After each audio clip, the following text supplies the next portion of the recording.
Hey everyone, welcome back to another episode of Just Finished, where we review your favorite shows with some of my favorite people. Today we're talking about Andor, and I'm joined by two Star Wars experts, Lola and Milena, from the channel Lola Reactions. A Thank you so very much for being proper here. introduction. True, yeah. Yes, we are known as the biggest Star Wars fans.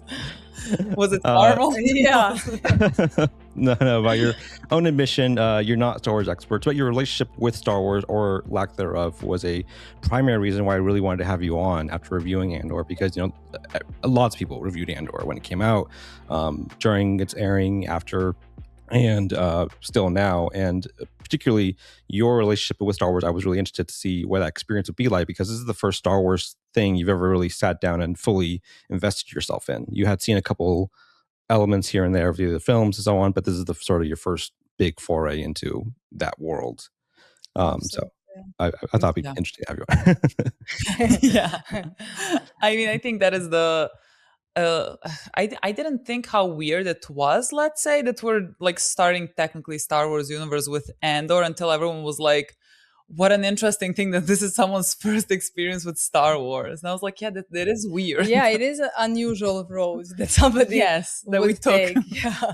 Yeah, Star Wars is a pretty good staple for a lot of reaction channels to do the movies and do it in like certain order and so on. But I definitely never seen anyone jump into Andor as their first go.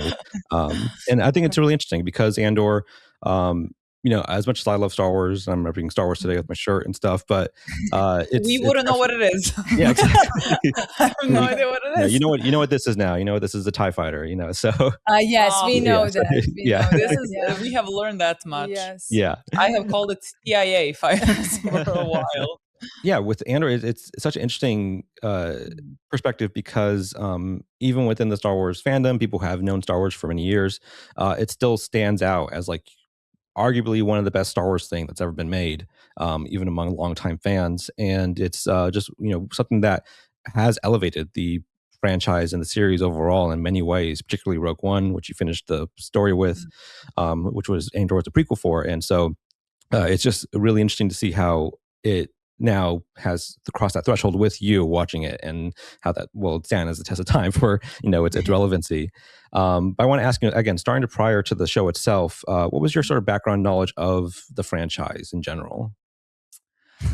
Well, poor. I mean, I knew Lola was a bit better. Yes, I was better. Like I know the general thing that you would know as a human that lives on Earth, I guess. Like I have heard of Darth Vader. I have heard of like Luke, I am your father. Like I know the characters. Like I have seen them here and there. When I was a kid, I had like for some reason you have like an album and you go and buy, I don't know what they're like, stickers maybe, basically. like and I had a Star Wars one because that was the only thing that was there. And so like I had stickers of Star Wars, and that was I had basically the toy of the not sword, lightsaber. Lightsaber.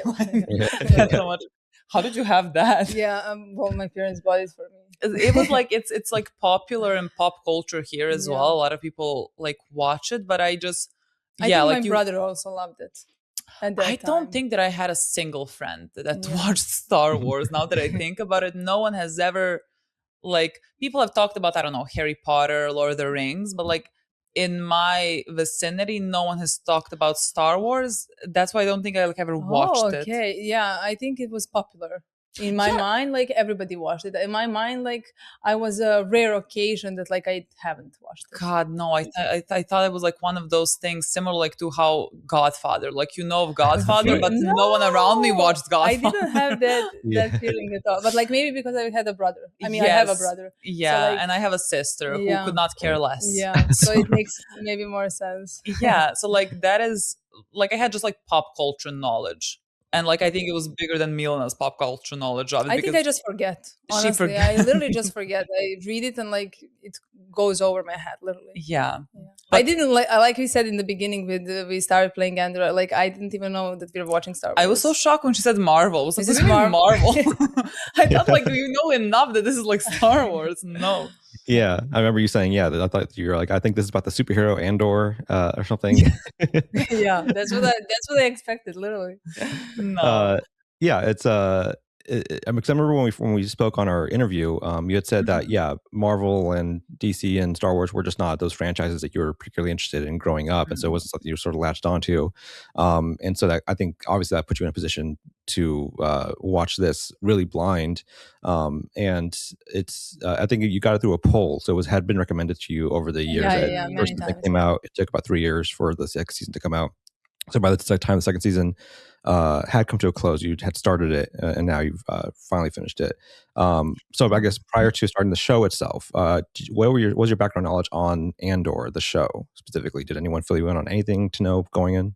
Just that people think we're gonna really love it. Yeah, that was the only thing that we constantly heard, that like people. It was very unanimous. Yeah. On our channel, and like, you know, there are things that are like people get split in the middle. Oh, are we gonna like this? Are we not gonna like this? And I think for Andor, everyone was like in agreement that we would really like this, and like no one wanted us to watch anything other Star Wars related.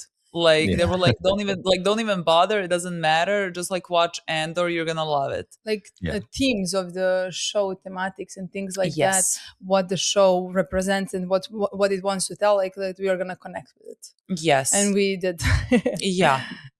Like it was really slam dunk for what's our taste. Like it was very easy. It was very like, now I understand like why people were like so convinced that we're gonna love this, regardless of like any knowledge that we have about Star Wars. Yeah, and it's a very self-contained story in a sense. There's elements that obviously carry over from other shows into other shows and so on, but it worked really well on its own. And it's a slippery slope if you start one Star Wars thing and then people will be like, did you do this to one other film? Then if you can do that, do this other one and the show and so on. But I think this is a really great place to sort of like encapsulate that experience. And getting into the show itself, I mean, you didn't even know it was a K-drama at first when you started. I was almost like, yeah, sure. I mean, they could be speaking Korean. Why not? Like, we're in space. They could be speaking anything. I didn't question it for a second. It's not English. It's Korean. I think it's Korean. I don't think it's supposed to be in Korean, but because I watched a Korean show and I put it in Korean. I mean, it's a good thing that I can at a certain point then see their mouths moving, and I was like, it doesn't fit. So we need to switch back. Right here, but like. When I saw that, I was so worried because it's a really dark scene to start with. I was like, oh, I wonder how long they'll be able to go without noticing the mouth. And we famously like have very bad lighting in terms of like when scenes are dark, we barely see. And so like it could have been, we could have really went through that whole scene in Korean. Right. But like we didn't. Thankfully, we saw it in time.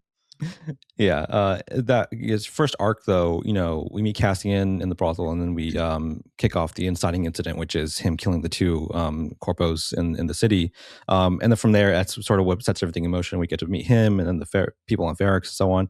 And that first arc was released when it aired in those 3 episodes, so it was like a good entry for us as well to just jump right into it and learn more about that world and with that side of things, I guess. As far as, you know, we're going to be back and forth between sort of like the timeline of events and the characters, because the characters are so rich in themselves to talk about. But in that first arc, those first 3 episodes, meeting Cassian and Bix and so on, everyone on Ferrix, and then Luthen eventually as well in the 3rd episode, what were some of the, you know, key elements of the story and the world that you sort of, you know, latched onto early on that you can recall? I think they like establish very quickly, I mean, just like based on how Ferrix functions and everything, like you see like people being exploited and like living under the Empire. Like I think, like, I remember like the first sort of thing that like I think caught my eye is there was like a wall, I think, and it had like I don't know, that like the people Brasso, I think, also was like putting gloves, like clocking into work, and like them going into, I don't know what they were doing, like mining or something. And so like I think that immediately like it sets the picture of like their labor under the Empire. And like I think, again, because of like how people have presented this show for us, I think like with that you kind of pay a lot more attention to, I guess, those smaller things, you know, that like affirm what you think the show is going to be about. And I think even the backstory of Cassian in that moment, seeing like what Yes. he went through as a That was in the young first, kid. That was in right? the That was the first first arc, yeah. episode. Yeah. Like in those Yes. first 3 episodes. Because like they come, like they come and like you establish this is a group of children Yeah. that are living by themselves. And so Yeah. like the first question is like, well, where are the adults, where are the Yeah. parents? And like in that first arc, it becomes clear that, you know, their parents have died because of the Empire and because And of they're like, now fighting for their lives, and these Yeah. ones are coming for them as well. yeah, they come And- again. And for now, their land. yeah, as well. and Cass is just a lucky one that escapes, but like everyone else on that Get planet, saved, basically. yeah, She he gets saved. just had such Yeah. luck. It was nothing else, and everyone else on that planet died because Yeah. again the Empire Has so much power. yeah, and doesn't care and exploits these planets. And that planet was just like one of 1,000 that we then hear about like Yeah. throughout the show about what they do, like whether it's like Mon talking about like in the Senate and like things. I mean, names, I just things go over my head when they start mentioning names, but like she says like, you know, we have done this and this, and so like you pick up on things of like how the Empire functions. And so like I think they mentioned plenty of things in that first arc. Like I think the main part is like Cass's backstory, you know, and like how he Yeah, but like came I love here. how it was combined, both Yes. his backstory at the same time with you seeing these people, how Yes. they live and how they Yeah. survive. Like one follows the other. Yeah. Like the Empire functions the same way. You know, these people just on this planet got the, let's say, at the end, the worst of it. You know, Yeah. but like that could also be coming to the people on Ferrix as Yeah, well absolutely. at a certain point if they want to. Pretty early on, that became very clear. Very well explained. Yes, but like I didn't like, even with that I was very happy about like that like first arc, those first 3 That is episodes. gonna be about. Like that's what the story is gonna be. Yes, but like they did it even better. Much better. Yes, than I thought. Yeah. I was like, okay, this is good. I now, like this. now after everything that we've been through, me thinking of the first Yeah, arc, I'm it's thinking, so oh my God, weird it's to so me now. light. You know what I mean? Yeah. Like, that's It's so small in weird. comparison I was like, to oh god, he everything was that, like, meeting we've seen. Luthen, you know, Yeah. like don't you want to fight these Yeah. bastards? Now if I hear those lines again, I'm gonna die. Literally. Like, Yeah. I would die right now hearing that again. Yeah. Yeah. But like they did a very good job at like setting it up, and then it went Yeah. it went ridiculously high for me. Yeah. The dialogue in those first few episodes, I think is what people in general latched onto a lot, like Luthen's speech about finding those bastards. Like that, I think really showed a side of the rebellion that people are familiar with, you know, but being articulated that way felt very granular in the sense of like someone really feeling that sort of like struggle. And you know what this show really did in a larger sense is like flesh out both sides in a way of, you know, what is a rebellion, what is fascism, and like, you know, how do those things sort of like live and breathe within themselves. And you know, Star Wars, as great as it is, as much as I love Star Wars, has, you know, made to be, you know, dissected, or not dissected, by digested by people of all ages, including children. So Yeah. for a long time, it could be very black and white in terms of like, you know, evil versus good and so on. But really what this did well was fleshing out the idea of like, how does fascism, you know, come to be? How does it, you know, live? How do people view it when they're inside that system?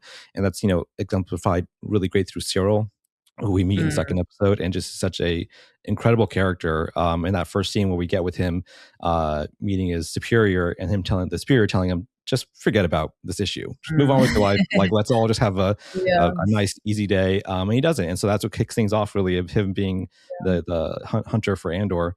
And Syril, I want to talk about him just a little bit. I know we're going to bounce back and forth here, but is such an incredible character, him and Dedra, as, you know, a pair. I, you know, wrote on Twitter during the second season that they're going to be two of the most important aspects of the show moving forward in terms of its, like, you know, footprint in history, because it really does show how fascism is perpetuated by people who think they're doing the right thing, who think that they're upholding the law, and that, you know, they're just catching criminals, and they're, you know, making things right in order to chaos. So I guess, what were your thoughts on Syril at first, in that first arc, you know, getting to know him, but then I guess to jump ahead a little bit, as a whole, is what he represented for the show itself? I loved Syril. Like, I think, I mean, loved, not like, I really loved that archetype of a character. Absolutely. Just because like he is that guy in, you know, who very much believes in the empire. Like it gives him some type of like, he has found his, let's say, purpose in it, and like he has made his, like his understanding, let's say, of the world is very tightly connected to the empire, and that's like how he sees and understands the world, and that's the only way that he, let's say, knows how to function. And that is, of course, has been like put on him in a way because of like how his mother treated him, because of the way that he has grown up. Like there were like many things create a person like this. And I think like what I immediately loved about Syril and like Dedra as well, and like what becomes very clear is that like which is what I also love about Andor, is that you don't like, we're not watching Darth Vader, like we're not watching Palpatine, like we're not watching any of those like higher ups. Like we get to some higher ups like later on, but like these are like, Syril is so unimportant. Like in the grand scheme of things, he is absolutely nothing and no one. He like barely even a foot soldier for them, but like he is nothing and no one, yet he protects them like so fiercely. And like he, for them, he managed to do so much harm at the end of the day. Yeah. And like but again, he is that type of a person that like, I always think like those people to me are somehow the scariest in a way. Like it's the biggest cautionary tale, because like I don't think a lot of people are like, again, Darth Vader, Palpatine, like what you would consider, let's say, evil. Like these people are evil, and like there's you know not much to do about this, but no humanity. Yeah, like they're devoid of that completely. And like those types of stories don't necessarily do anything for me. Like, Absolutely. oh yes, I mean he's evil, sure. Like there's not much to like dissect there. But Syril is such a regular person. Like Syril can be your, you know, neighbor from across the street that is like very nice and very pleasant to you. But like because of how he sees the world, and because of like how he grew up as well. Well, yes, because like I mean that ultimately led to why he is so, let's say, faithful to them, because like that's where he has found his purpose. And like if that doesn't make sense to him, then nothing else makes sense to him. And like I know people like that. Like I know people like that in our country that, you know, also vote for our president, who is very much a fascist, and like the worst possible person, but like they need to believe that that is the right thing, you know, and they are just gonna go so fiercely with it and not question anything, because like questioning that then has to make them question their whole, I mean, also life. And also their morality at the end of the day, what they are doing by helping him. Yes. You know? Yes. And I think that's like that's very difficult to do. Like thinking about what you contributed to at the end of the day, and like how you left the world behind you. Like I think that's the, like I was wondering in those, like, let's say first episode of Syril, I don't know, but like there was a part of me that thought like maybe his storyline is gonna be about him, like, you know, realizing what the empire does, and like escaping the crutches of that and everything, and like that would have been, let's say, lovely. But I think this is a much better storyline because it's much more common. And then like in season 2, the whole storyline on Ghorman and everything, and like how he, you know, he was around those people for like a year, I think, and like it seemed to me at least that he like liked them, and by the end of it he, like, let's say, wasn't okay with what the empire is doing, but at that point it has become too late. Like you said, that's how the fascist ideas get you. And I think by the time like you look back, the damage has been done, and like there is no going back. And like he has, you know, by the end of it, he has come to the point, like when the shot where the camera is like going around him was like such a good shot for me. And like the only thing at that point that he can do out of all his like desperation when he sees Andor is like jump at him, because like to him, like now he is the whole beginning of his downfall, and like he sees a reason to like try to let's say, put his guilt in a way onto him, on the hatred towards him. Yeah. And so, like, again, I think he is such a cautionary tale because, like, there were so many. There was, if circumstances were different, he could have been fighting on the other side. Yeah, completely. maybe if he earlier went to Ghorman, like if he earlier separated himself from his mom, let's say, because like he was very big part of his growing up and like his in some ways abuse. I mean, he was he was demeaned constantly by her. Like I think he had very little self-worth. And I think that's So, like, how they get you always. Absolutely. So like it's not surprising that like the moment like when he maybe realized something was when he separated himself from her, you know. Yeah. But it was too late. I don't know, like he was one of my favorite types of characters because I really like antagonists when they are very well explained and understandable how they got to this point and how they think. But like you said, like he is in some ways one of the scariest ones, you know. Yeah, because like it's so easy. Yeah. It's so easy for like a person to we know people go in like this him. Many, you know, that's the problem. Yeah, absolutely. I mean, today, you know, it's even more prolific that you run into people like that who, again, think that they're doing the right thing through their actions and upholding, you know, what they believe is, you know, the righteous law. And I think that really describes Syril as righteous in a way. And yeah, like there's definitely an element or an alternate timeline of him where he could have been helping the rebels, because if he had seen, you know, the sort of true scope of things outside of, you know, his perspective with what the Empire is doing, he might have, you know, flip sides in that sense. And I think it's pretty, you know, evident at the very end, his last moments, that he does realize that he's on the wrong side. Maybe if he didn't get shot in that moment, maybe he would have switched sides. Maybe he would have went with Cassian and gotten off and helped in some way. But that's sort of, yes, thematically, the comeuppance that happens with a character like that. And what Tony Gilroy said, which is that, you know, to drive home the point of fascism is that it will eventually eat itself with the people who help it, you know, from the bottom up, because it can only keep consuming things. And yeah, so again, on the flip side of that coin is, you know, Luthen coming in and being, you know, sort of like the dark shadow of, like, you know, the rebellion that's like, you know, pulling the strings. Yeah, his speech getting into that, you know, escape with Cassian in the third episode, and then him setting up him on Aldhani.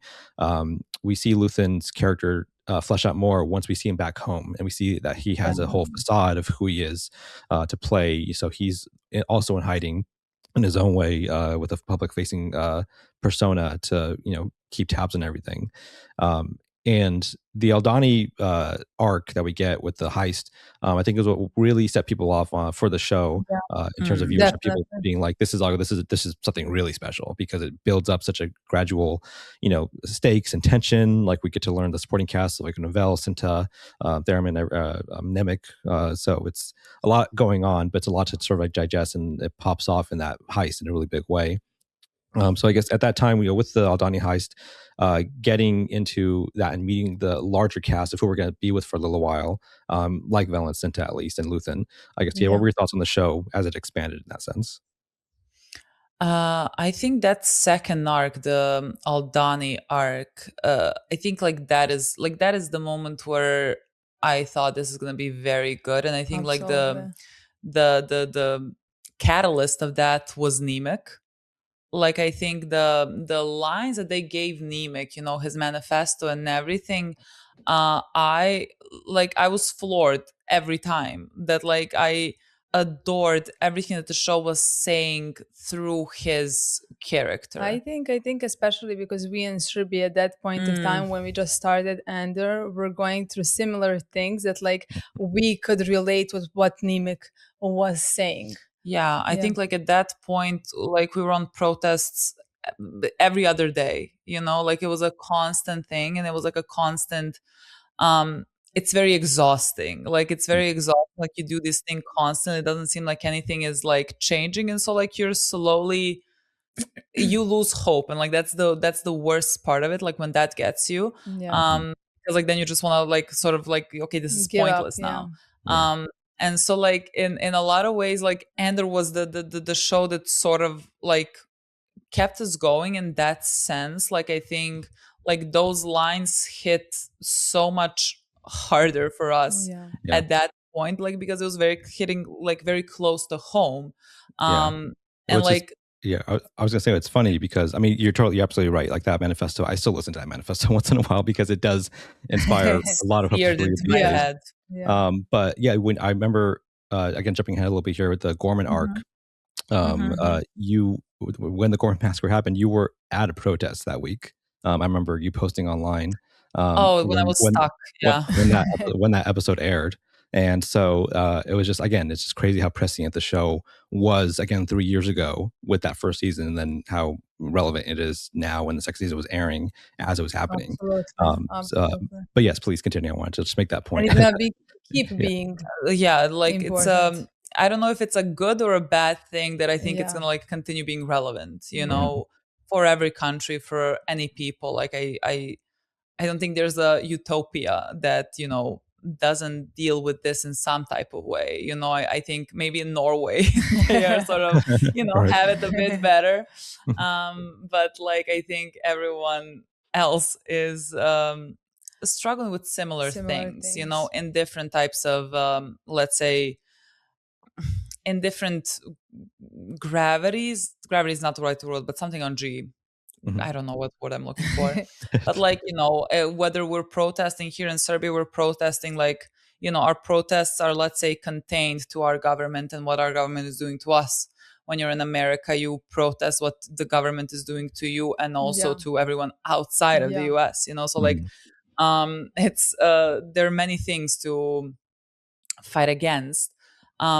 So like yes, in that Aldhani arc, like I think the first line that like really, I guess, like stuck to me, and I'm gonna forget it, but like I think Nemec said, the speed of the oppression doesn't allow, like it's so fast it doesn't allow our brain to process like what is happening to us, and like by the time you see, like you're already in too deep. And I deeply loved that line because like things never happen like suddenly. Like it's always like a little step that you just like accept because okay, it's not that bad, and then like they do another thing that's like also not too bad, but like each and every single step leads to another step. Like I was while we were watching that, I was reading a book that now I forgot the title. I think it was called They Thought They Were Free, and it was like talking about the people in Nazi Germany, and the guy was like interviewing, I think 10 people that were like very regular guys. There were Nazis.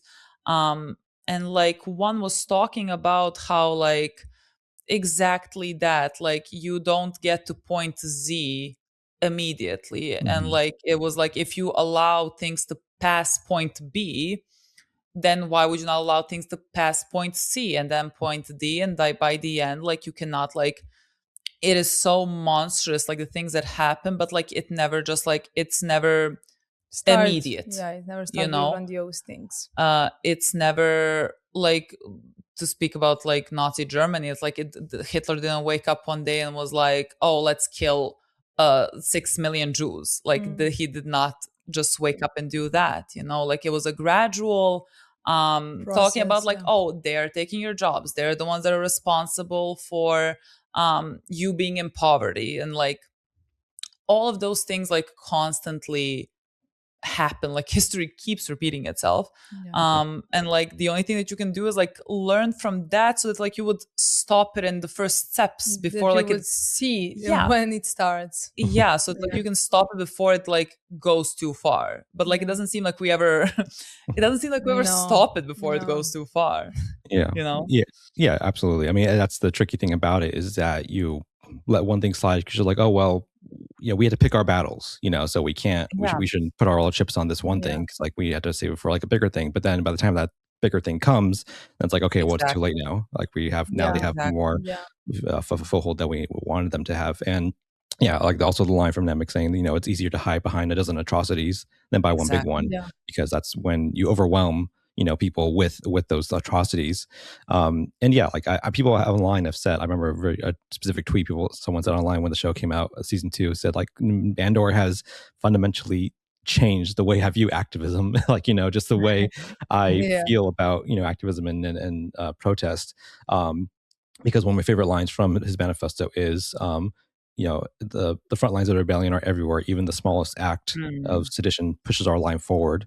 So it's the idea that no act is too small. Like, it may feel overwhelming, but the idea is that every act, every countermeasure does matter in the grand scheme of things towards helping fight it. And so you should never just feel like there's no point, and to just keep trying. And so that's it's a very, very similar idea to, again, not to jump too far into another tangent, but like Attack on Titan, which is the idea of like the struggle is the point itself, is to keep fighting and to keep that fight going. So like I think it's just a beautiful message from the show itself. But again, on the side of that, we have Luthen as well, and I want to talk about Luthen as a character overall, who is I think genuinely regarded as like the MVP of the series, the unsung hero. I would agree.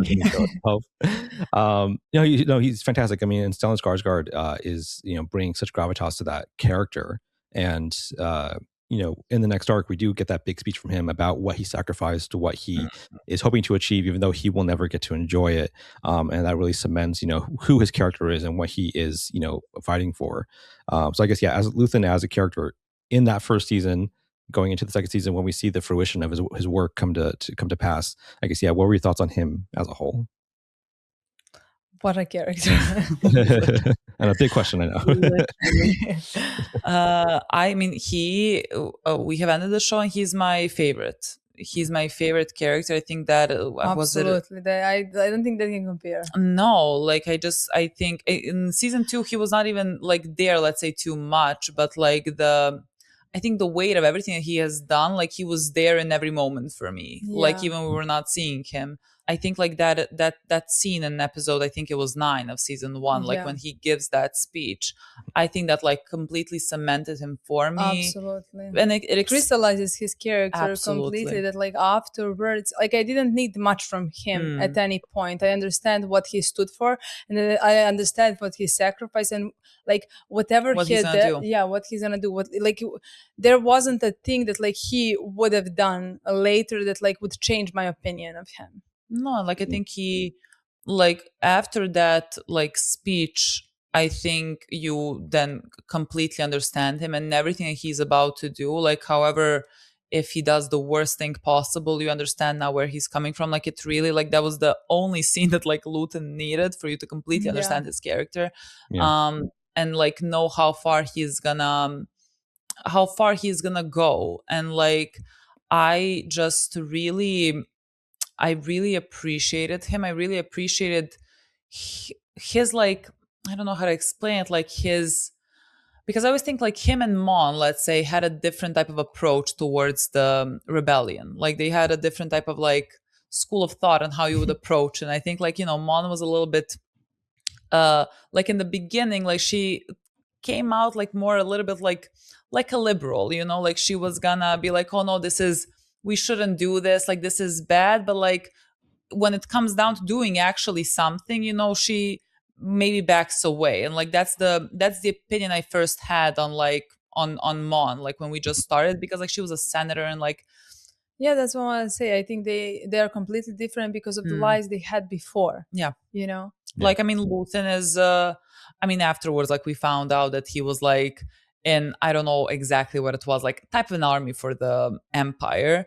And like he has done many things for the Empire. He has seen many things what Empire is doing. Like Mon has found out about those things, but it's completely different. Like she was not with regular people at any point. That explained a lot. Like I think in one of the last episodes when Cass saves her, and she's like, you shot that and woman. He shoots a woman, and like she's so shocked because she has not encountered something like that. And like I didn't blink. He shot the woman, like this is like, let's keep it moving. She's like, she shot this woman.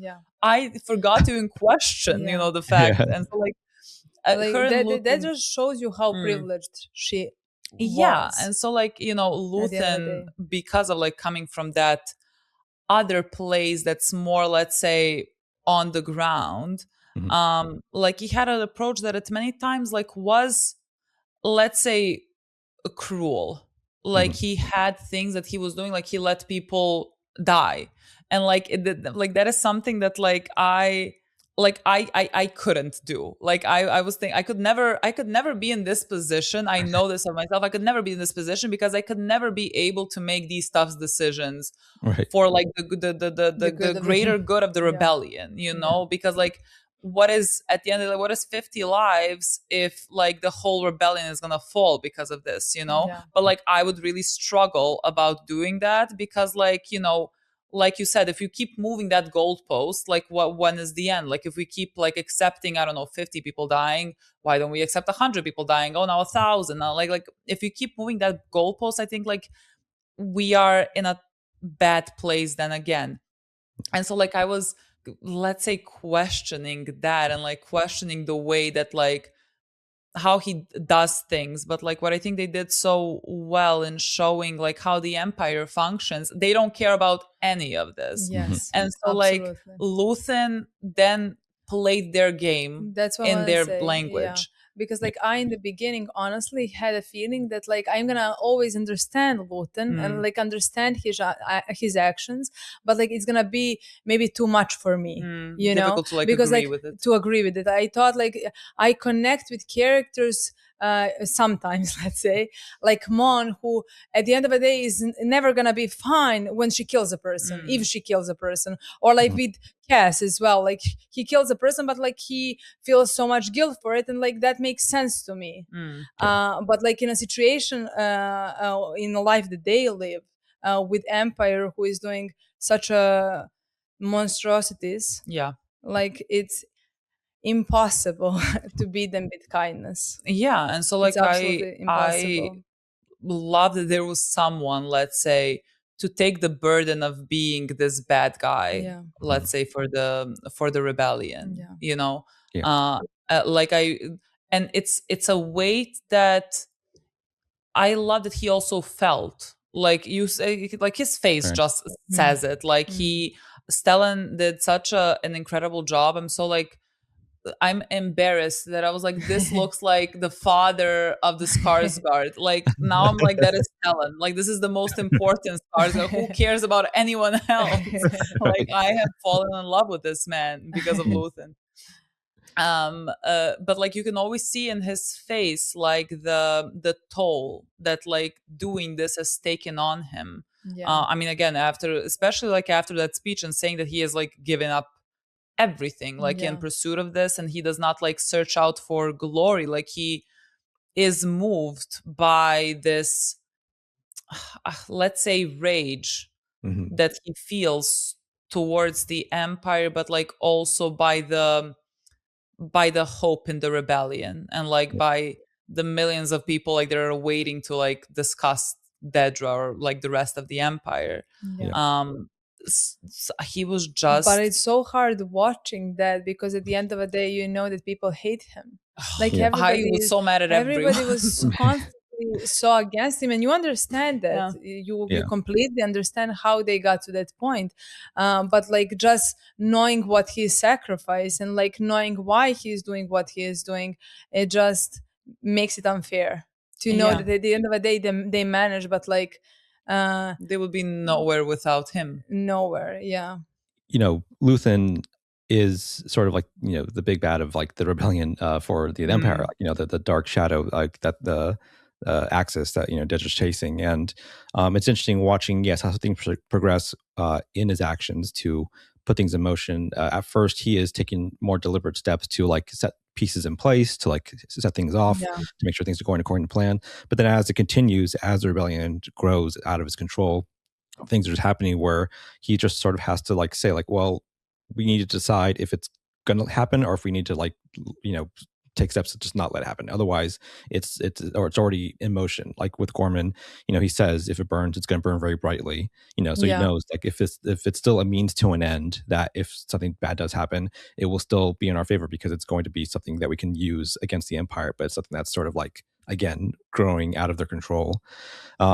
But it's interesting watching the spectrum that they build with the rebellion, again, with Luthen, with Mon, with Saul, you know, just showing how, you know, the different layers of rebellion, you know, interact with each other and how hard it is to make those things coalesce to have a united front for a common enemy, because everyone has a different preference and like how hard you can go, how far you go with it.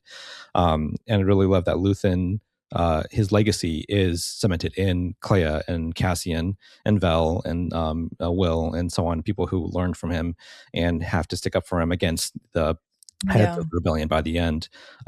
Because like his speech about not having affection, not being able to see the sunrise that he's fighting for, is exemplified in those characters. In Kleya being able to, say goodbye to him, and her being able to see the rebellion go off to fight at the very last episode.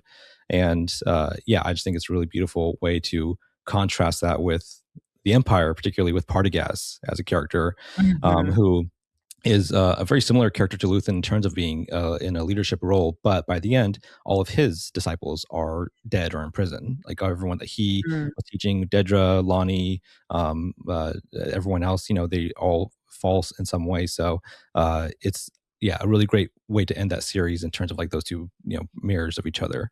But in that third arc, we get in the first season with the prison arc, Cassian gets a little bit sidelined for a little bit until we get to the last episode. So it's an interesting time to build up, that supporting cast like Mon and Saw and Cinta and Vel and Dedra as well, and Bix, and just how everyone's sort of interacting in that sense. Saw in particular is an interesting character for you to come into, because again, jumping ahead a little bit, when you watch Rogue One, you made the point, you're like, this would be really weird if you watch this by itself. You're like, you meet this guy for 20 minutes, then he's dead. And truthfully, that's kind of how it was. When I saw Rogue One, I liked it a lot. There were elements of it that I felt like were a little underserved, like Saw, but Andor does an incredible job fleshing out so many elements of that, in the characters and themes. So in that prison arc, before we get to the climax with Kino in the prison and so on, I guess, what were your thoughts on how the supporting cast was building up? I think, what elements were you latching onto? Like, again, Bix, Dedra, Saul, Mon, like all of them were getting a little more chance to shine in that arc. Absolutely. I think that was my favorite thing in Andor from the start, is just like how it took its time for to explain absolutely every perspective and they were so of different. every character, and every character is so different. Like again, on I think each even side. I think even on Aldhani, we get so many characters and like so many briefly, like so for like briefly, 2 but minutes. so many perspectives about that explains Empire and what it did so much. Like based on like what their reasonings are. Like, I mean, there was the guy that the guy that was that used to be a stormtrooper, that like at the end got shot, and like the guy that was also, I don't know what he was, the commander that like was betraying their own, like who said that like he deserves much worse also for like Cinta, what he has done, for example, because like, she has lost her entire family. Like I think and like Cinta, I think like if we combine her time on screen was maybe like 7 minutes. I like it was very brief, like when you think about it, but like the impact of that was like so strong. Like they explain it like through a single line, like you understand that her family has been killed by them. Perfect.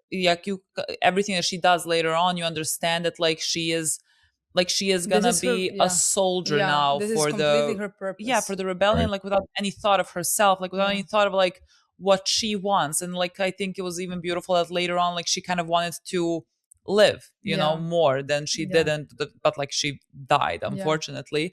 But like I think even for like those small characters, they really did a great job in developing them.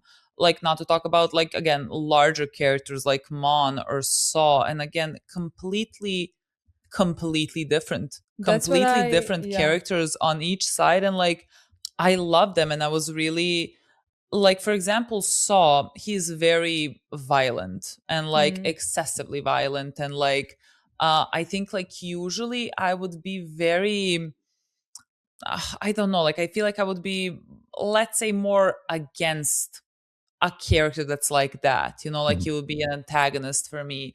But like because of the way that like the Empire is formed, and like what they do, everyone that like opposes them, to me, are like, I'm giving them all the leeway in the world somehow. Like and he was working like everyone in the rebellion, like you said, like it was a difficult part of the rebellion, like trying to get everyone together, because everyone like comes from a different type of like belief group, whatever. It felt almost impossible at that time, like, but like I also love that they are completely different, because like I think that is how it is in real life, like as protests at here and there, like there are so many different people who don't agree on anything else other than this one goal that right now they have, they're fighting against, but like I think like that infighting is like also gonna destroy us, because like you lose focus of the main goal, of the main problem. I think it often happens.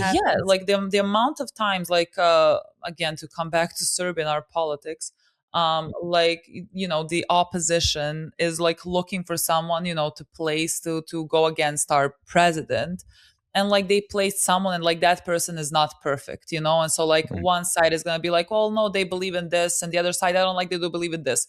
Okay, they're not perfect, but like we're right now, like we're it's lesser of two evils at this point. Just like pick a lesser of two evils. This is the best that we have. Like we just need to band together and agree on one thing, and then later on just like try to, like after that, let's say more of a fair fight, because with our president and the way that he has like structured the elections, we don't get a fair fight. And so like I appreciated each and every single faction of the rebellion, and I like rooted for them, but like I loved the way that like the reasonings, how they came into this, because Saw, in my opinion, was like functioning from anger. Like I don't think that he necessarily was like thinking about like a better future, like creating a better future. I thought like he was very angry, and that was like his primal motivator. Like that moved him was that anger, which I don't think is like necessarily always a bad thing, but like it explains his, let's say, aggression maybe in many ways, that like when it wasn't warranted or something like that. But like I enjoyed him so much as well. So like every single character, like I'm just like now thinking about how many of them we have and like how great everyone is. Like Will as well, like I thought he was much younger than he was, because people were like, why are you calling him kid? I thought he was like 12 in season 1. He looked so young. Then he was like, he's like your age. Why are you calling him child? I don't know. But like, you immediately... I literally look at him as a kid. I look at him as a kid because like when we meet someone as a child, like even if the next season they like look our age, to me this is now a child. Like, I have seen that child. Yes, and to me horror. I will call him kid, child, and like there is no way that it, like you cannot switch it now. Like for him you got also, let's say, very short explanation. Like you saw his father getting killed basically by them, and like you saw how that what that has done to him, his character, again, perfectly explained, like everything that happens later on, and like how he also, let's say, goes to Saw, and like becomes a part of his faction as well. Also makes so much sense, because like he also has so much anger, but like for the things that has like been done to him. But like but like again, he also holds, like why he is different than for example Saul, like I think he holds a lot of like other emotions and like a will to like continue living later on, that like I think Saw didn't have, because I mean he was constantly like using the I forgot what the name of this hype is. Rhino. So, like he was constantly using that, like he was slowly killing himself, because like I think there wasn't a future, let's say, that he was looking forward to living, which like I was so happy that Will at the end didn't die. Like we left him off with like a girl that has also gone through something so traumatic, and they like found comfort in each other. So like there was a constant overarching message of hope in the midst of like awful situations for like 2 seasons.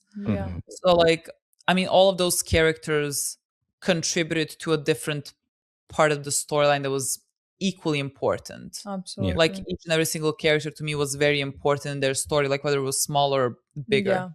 Yeah, it's really fascinating again, but how they're able to flesh out everyone, like you said, for such a short amount of time on screen collectively. Particularly again with Saul, to hear your assessment of his character is so it's very spot on.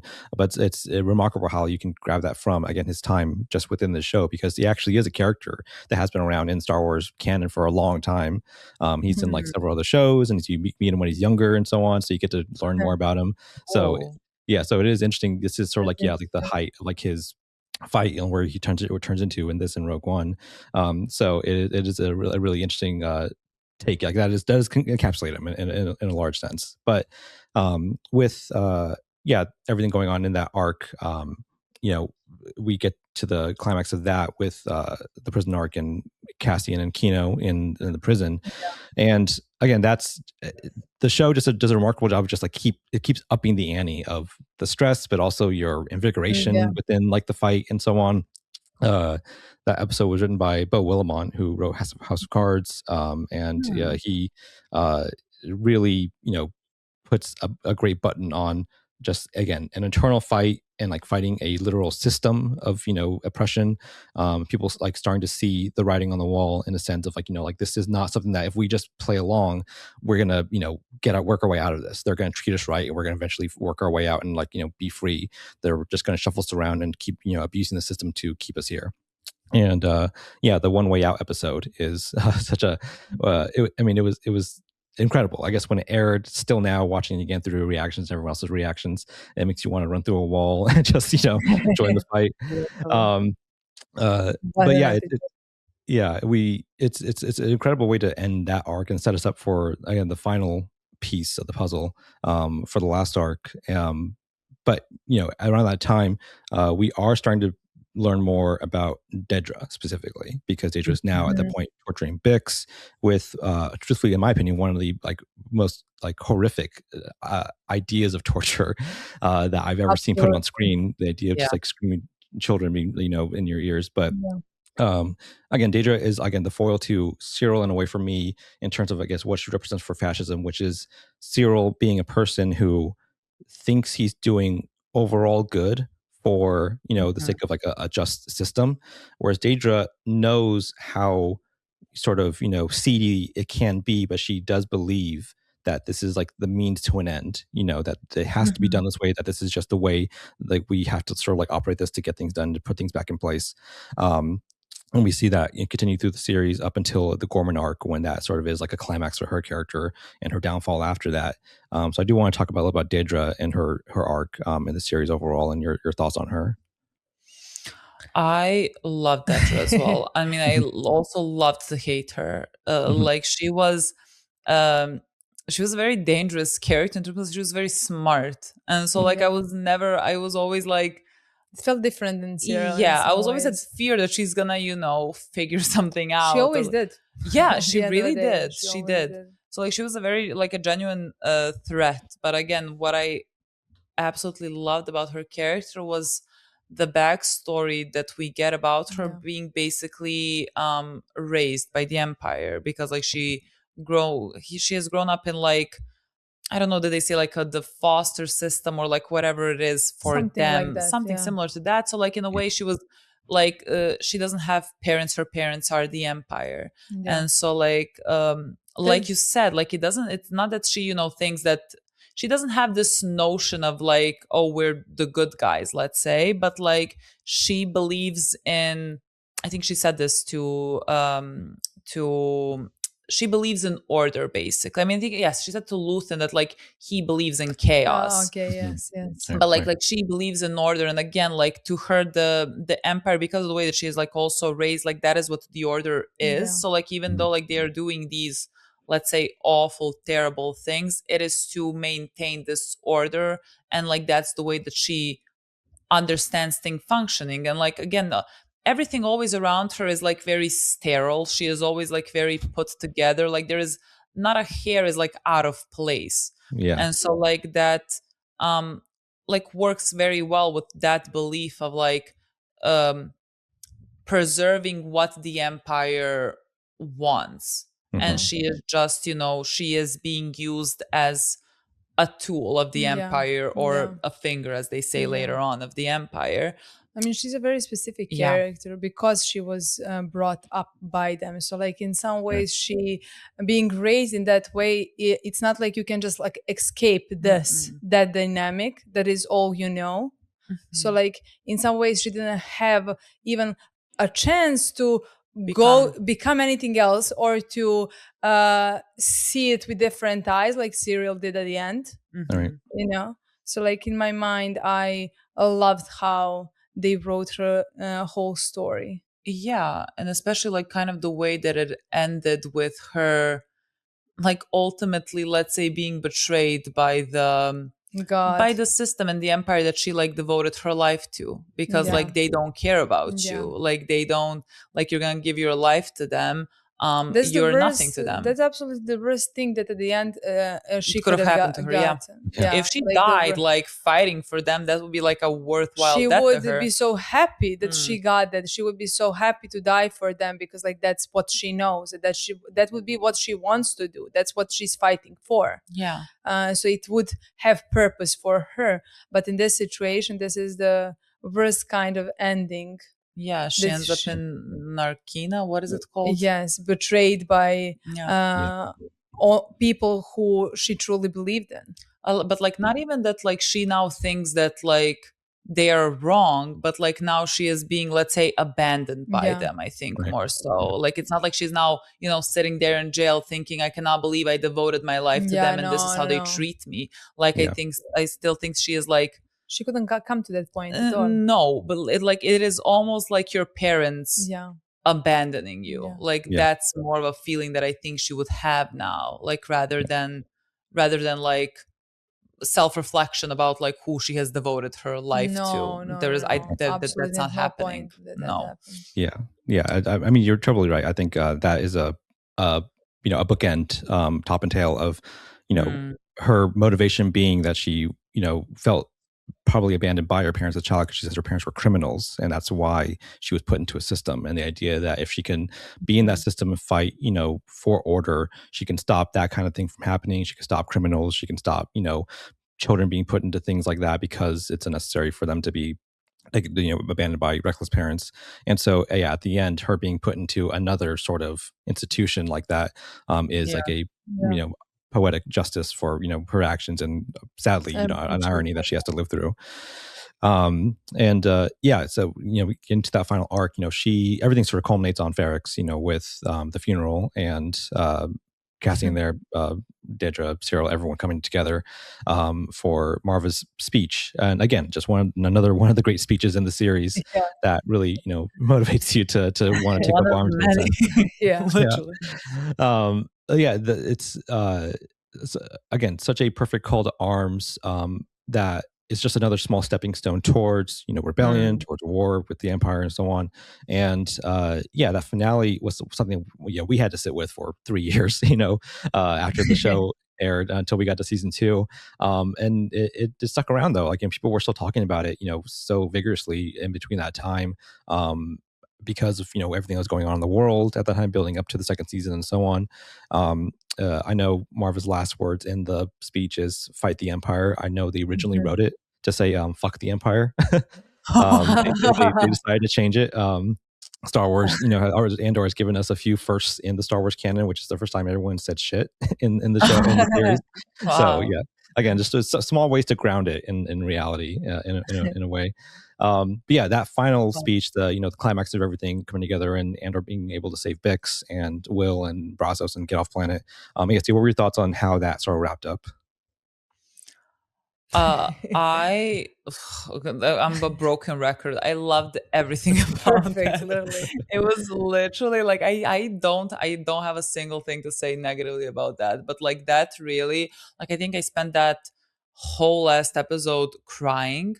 Like, I don't remember if I stopped crying, because like, again, the way that they were building it up was like so intense. Like, I think before they even like they played her speech, like, there was this music that was like constantly building up while the people are walking, and like, you feel such incredible strength of the people that are resisting the Empire, because like there's constant, like, there's the guards are there and they try to contain them, and they didn't want to, I mean, they were trying to not allow them to like go past, I don't know, at a certain time they wanted them to go, and they didn't honor that. And so like they push the time when they do their funerals. I think and they wanted to 2 like p.m. and they put it later or something, for like that. 4 or something, and they were like only 30 or 40 people can be there, I don't know, but like no one honors that. And so like it encapsulates to me everything that Andor is, like in that resistance, but like about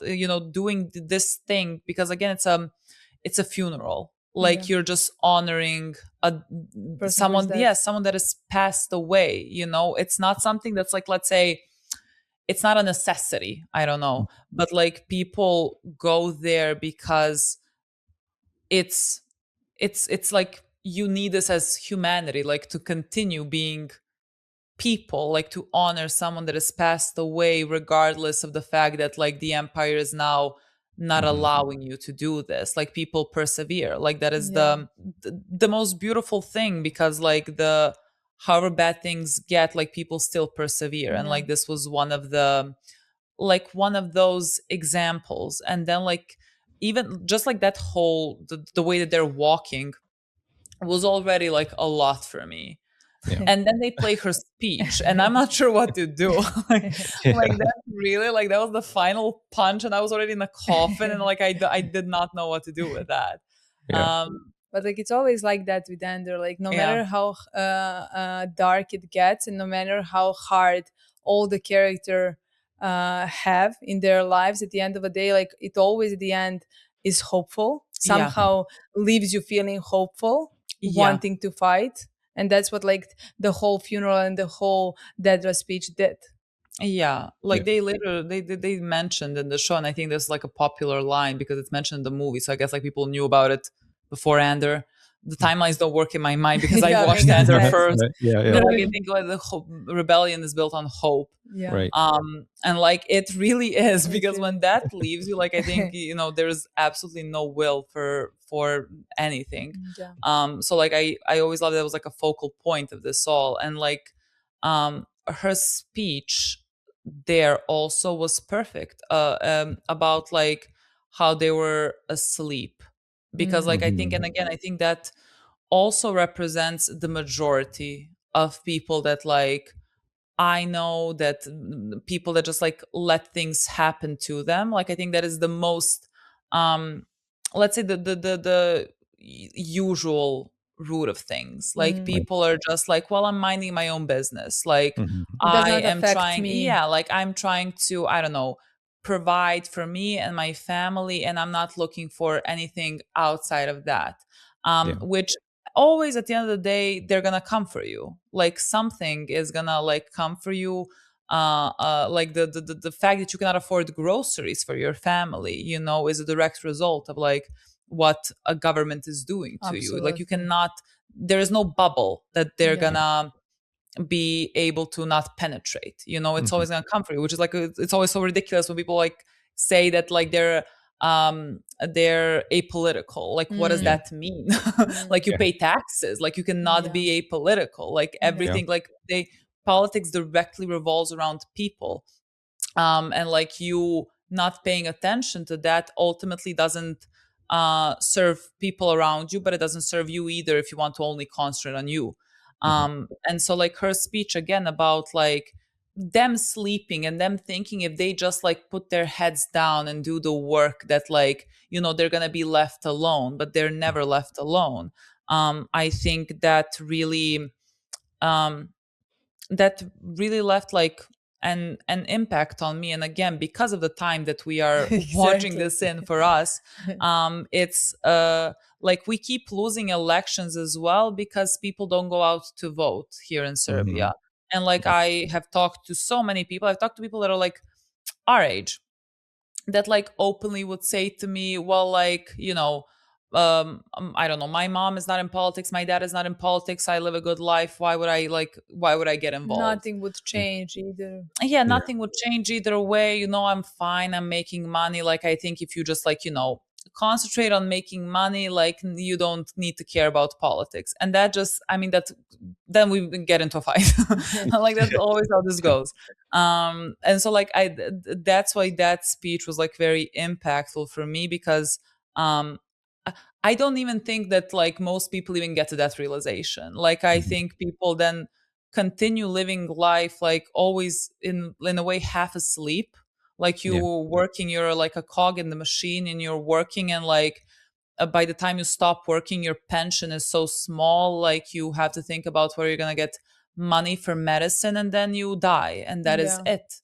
And like you, even if you would get angry at your job, again, you would get angry at your employer or something like that. You would not maybe sometimes see the bigger picture. Yeah, like you get mad at, I don't know, someone in HR or anything like that. Yeah, and like the system is the thing that like is broken. Yeah, holds all this. And so like again, I that speech was very important and very prevalent, I think, for any country and any people, like wherever you look, like it's very important. And I just that absolutely was beautiful. And when they took the brick of her and punched someone, I suddenly realized how I want to like die and be buried. Like brick and throw it into a fascist face. Like what a way to go.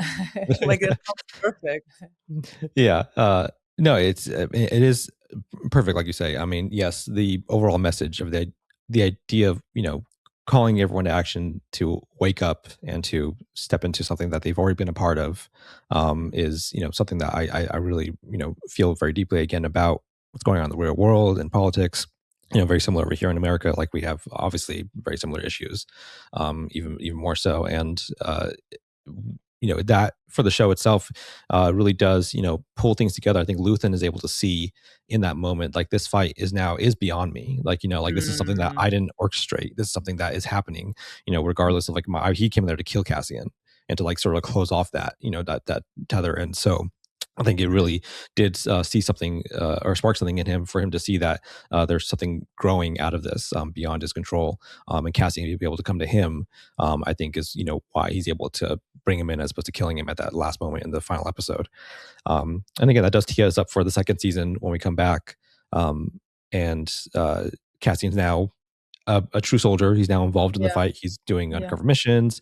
That we have a really great scene of him speaking to the young girl in the Empire at the pilot facility, the fight facility, telling her like, you're coming home to yourself. I really love that line. The idea of like, yes, like, will this be worth it?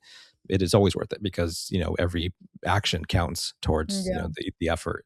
And that arc, with everyone on. He gets sidelined a little bit because he's stuck in the bickering factions on that planet.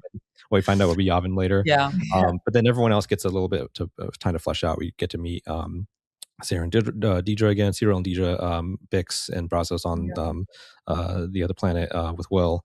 And like you said, it's the idea of like you can try to just sort of go and live a life, but it will eventually find you. The Empire eventually just come for them over just simple things like visa checks and stuff like that. And so that's, what has to set them in motion to leave. And Bix being attacked once again. And I want to talk about Bix because, again, she's such an amazing character, particularly someone who is obviously a fighter, but she's dealing with a really distinct level of trauma that the others are not, because of what she went through in that first season and what she goes through in the first arc of this second season, being attacked by the Imperial officer. And I want to talk about her arc and her overall eventual choice to sacrifice, her life with Cassian for the sake of the rebellion. So I guess, what were your thoughts on Bix from that first season into this second season? Bix. Loved Bix. That scene that happened in season 1, right? Like when they tortured her. That was so horrific. And like you said, like after that, like she really was struggling, and like it was always very heavy to watch her, like knowing what she has gone through. Like it was very difficult. Like I felt incredible like it was Tired, it was exhausted very constantly tired. to watch her Yeah. struggle.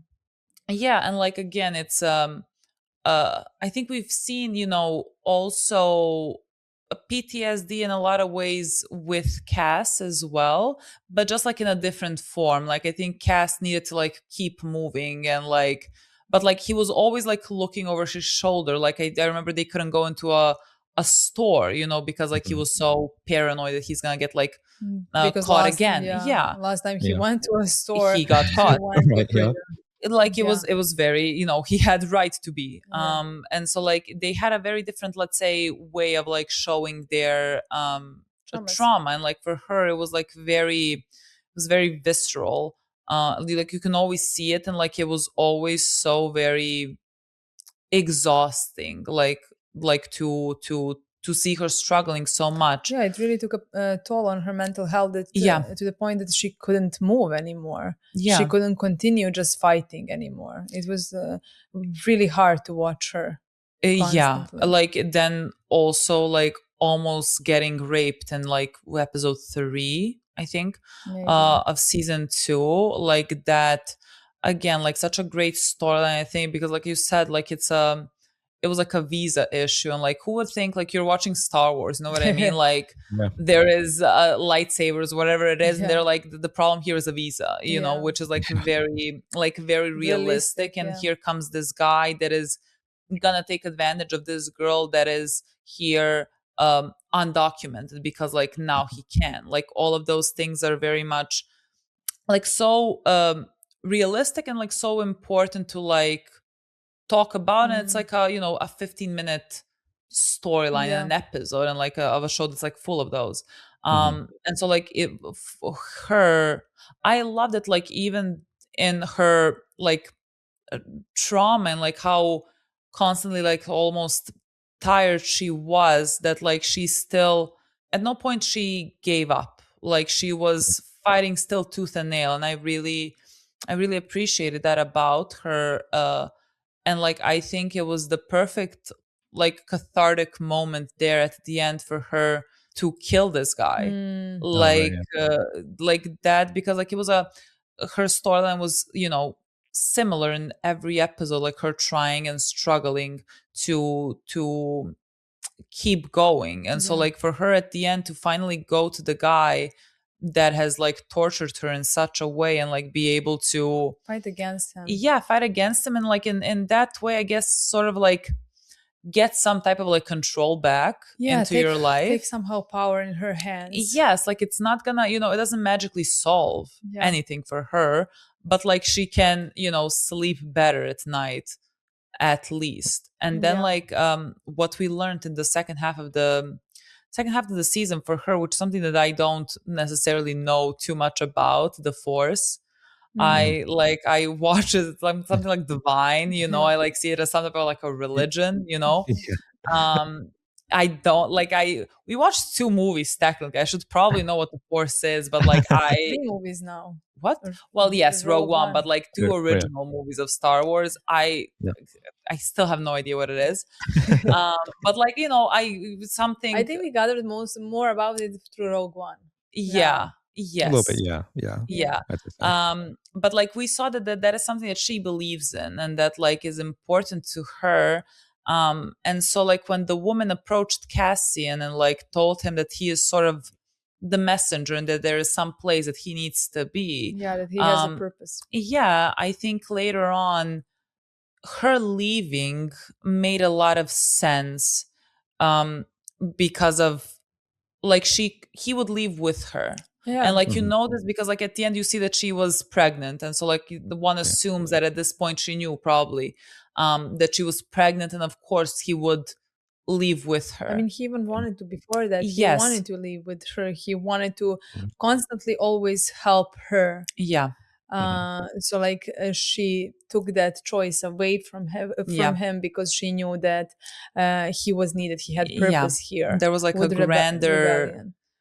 grander place, let's say, for him to be in, which is like also in a way like I felt very sad for Cass in that moment, because like it's very how difficult it is to like be the messenger, like how like what a weight to fall onto him. Like why does he why can he just like not go away and like, you know, it's live a similar life with Luthen as well, because like he's the one who is not gonna see the sunrise.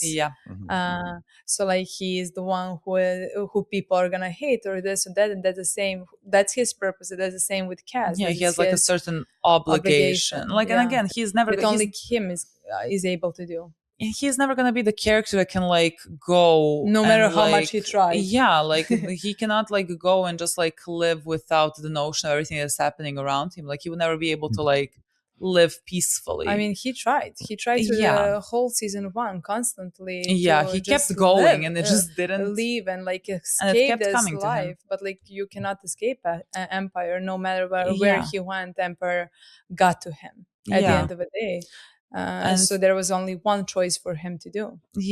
And so like Bix leaving, like she made that choice for the rebellion. Like it was a thing that she could do at that point for the rebellion, is basically kind of give them Cass, you know.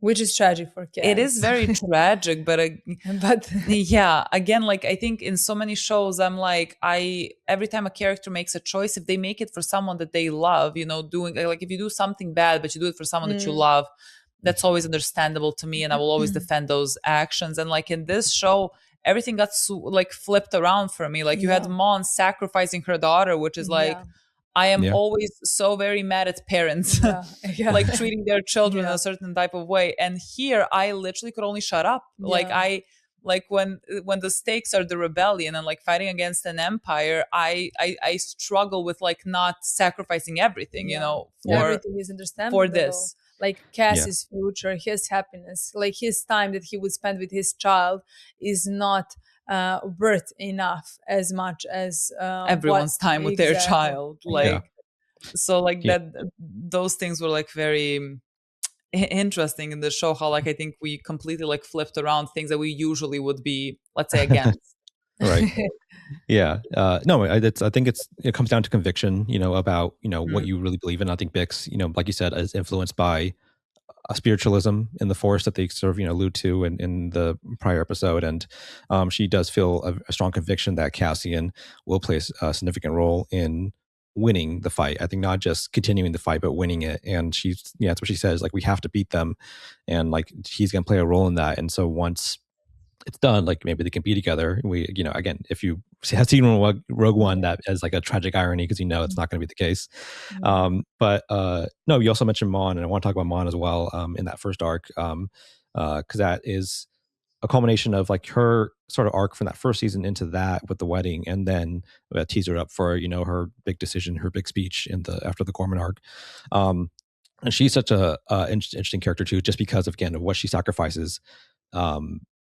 And on such a personal level, you know, with her family, because she can't let her family in on what she's doing, and they think so little of her because of it. They think she's like another vapid senator, you know, who only wants to go to parties, or rub shoulders, or like, you know, just talk about politics when that's really annoying and boring. And they have no idea, you know, what she's actually doing behind the scenes.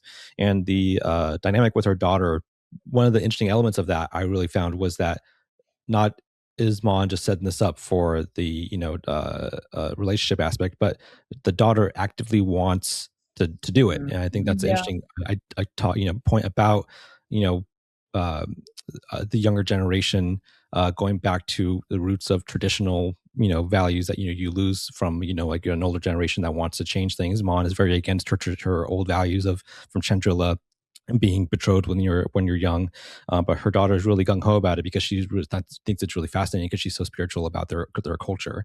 And I think that's a byproduct of Mon not being able to be around her daughter as much as she wants to, because of what she's doing with the politics and behind the scenes and so on.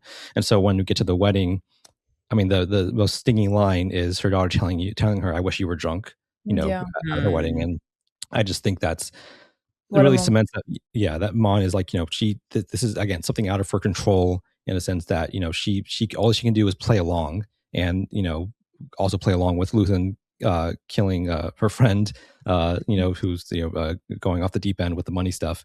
And so her dancing in that, you know, final sequence while people are dying over here, Browse is dying left and right, and just like blasting the music. Again, it was such a perfect, again, encapsulation of, her just letting loose and just trying to ride the wave of everything that's going on around her. Yeah. And like, I think she's such a brilliant character of someone who is just trying to hold it together at every aspect of her life. And so, yeah, I want to talk about her a little bit again, because we did know her. Like you had said in one of your reviews that you knew that she had the scene in Revenge of the Sith that was cut, and she had the character had shown up in different areas of the canon, but that actress specifically had a role in Rogue One and Revenge of the Sith.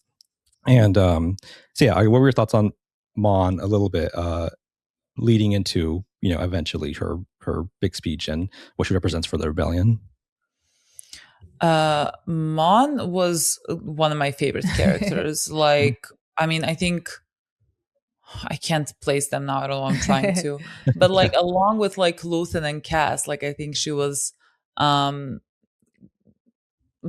best character for me there. Yeah, it was one of very interesting with her is because she didn't grow up like them. Like she wasn't so surrounded by injustice that was constantly done on her or her family or something like that, and yet she was able to empathize with people and see the injustice that is constantly happening, to the point where she is ready to let's say sacrifice her daughter for this rebellion.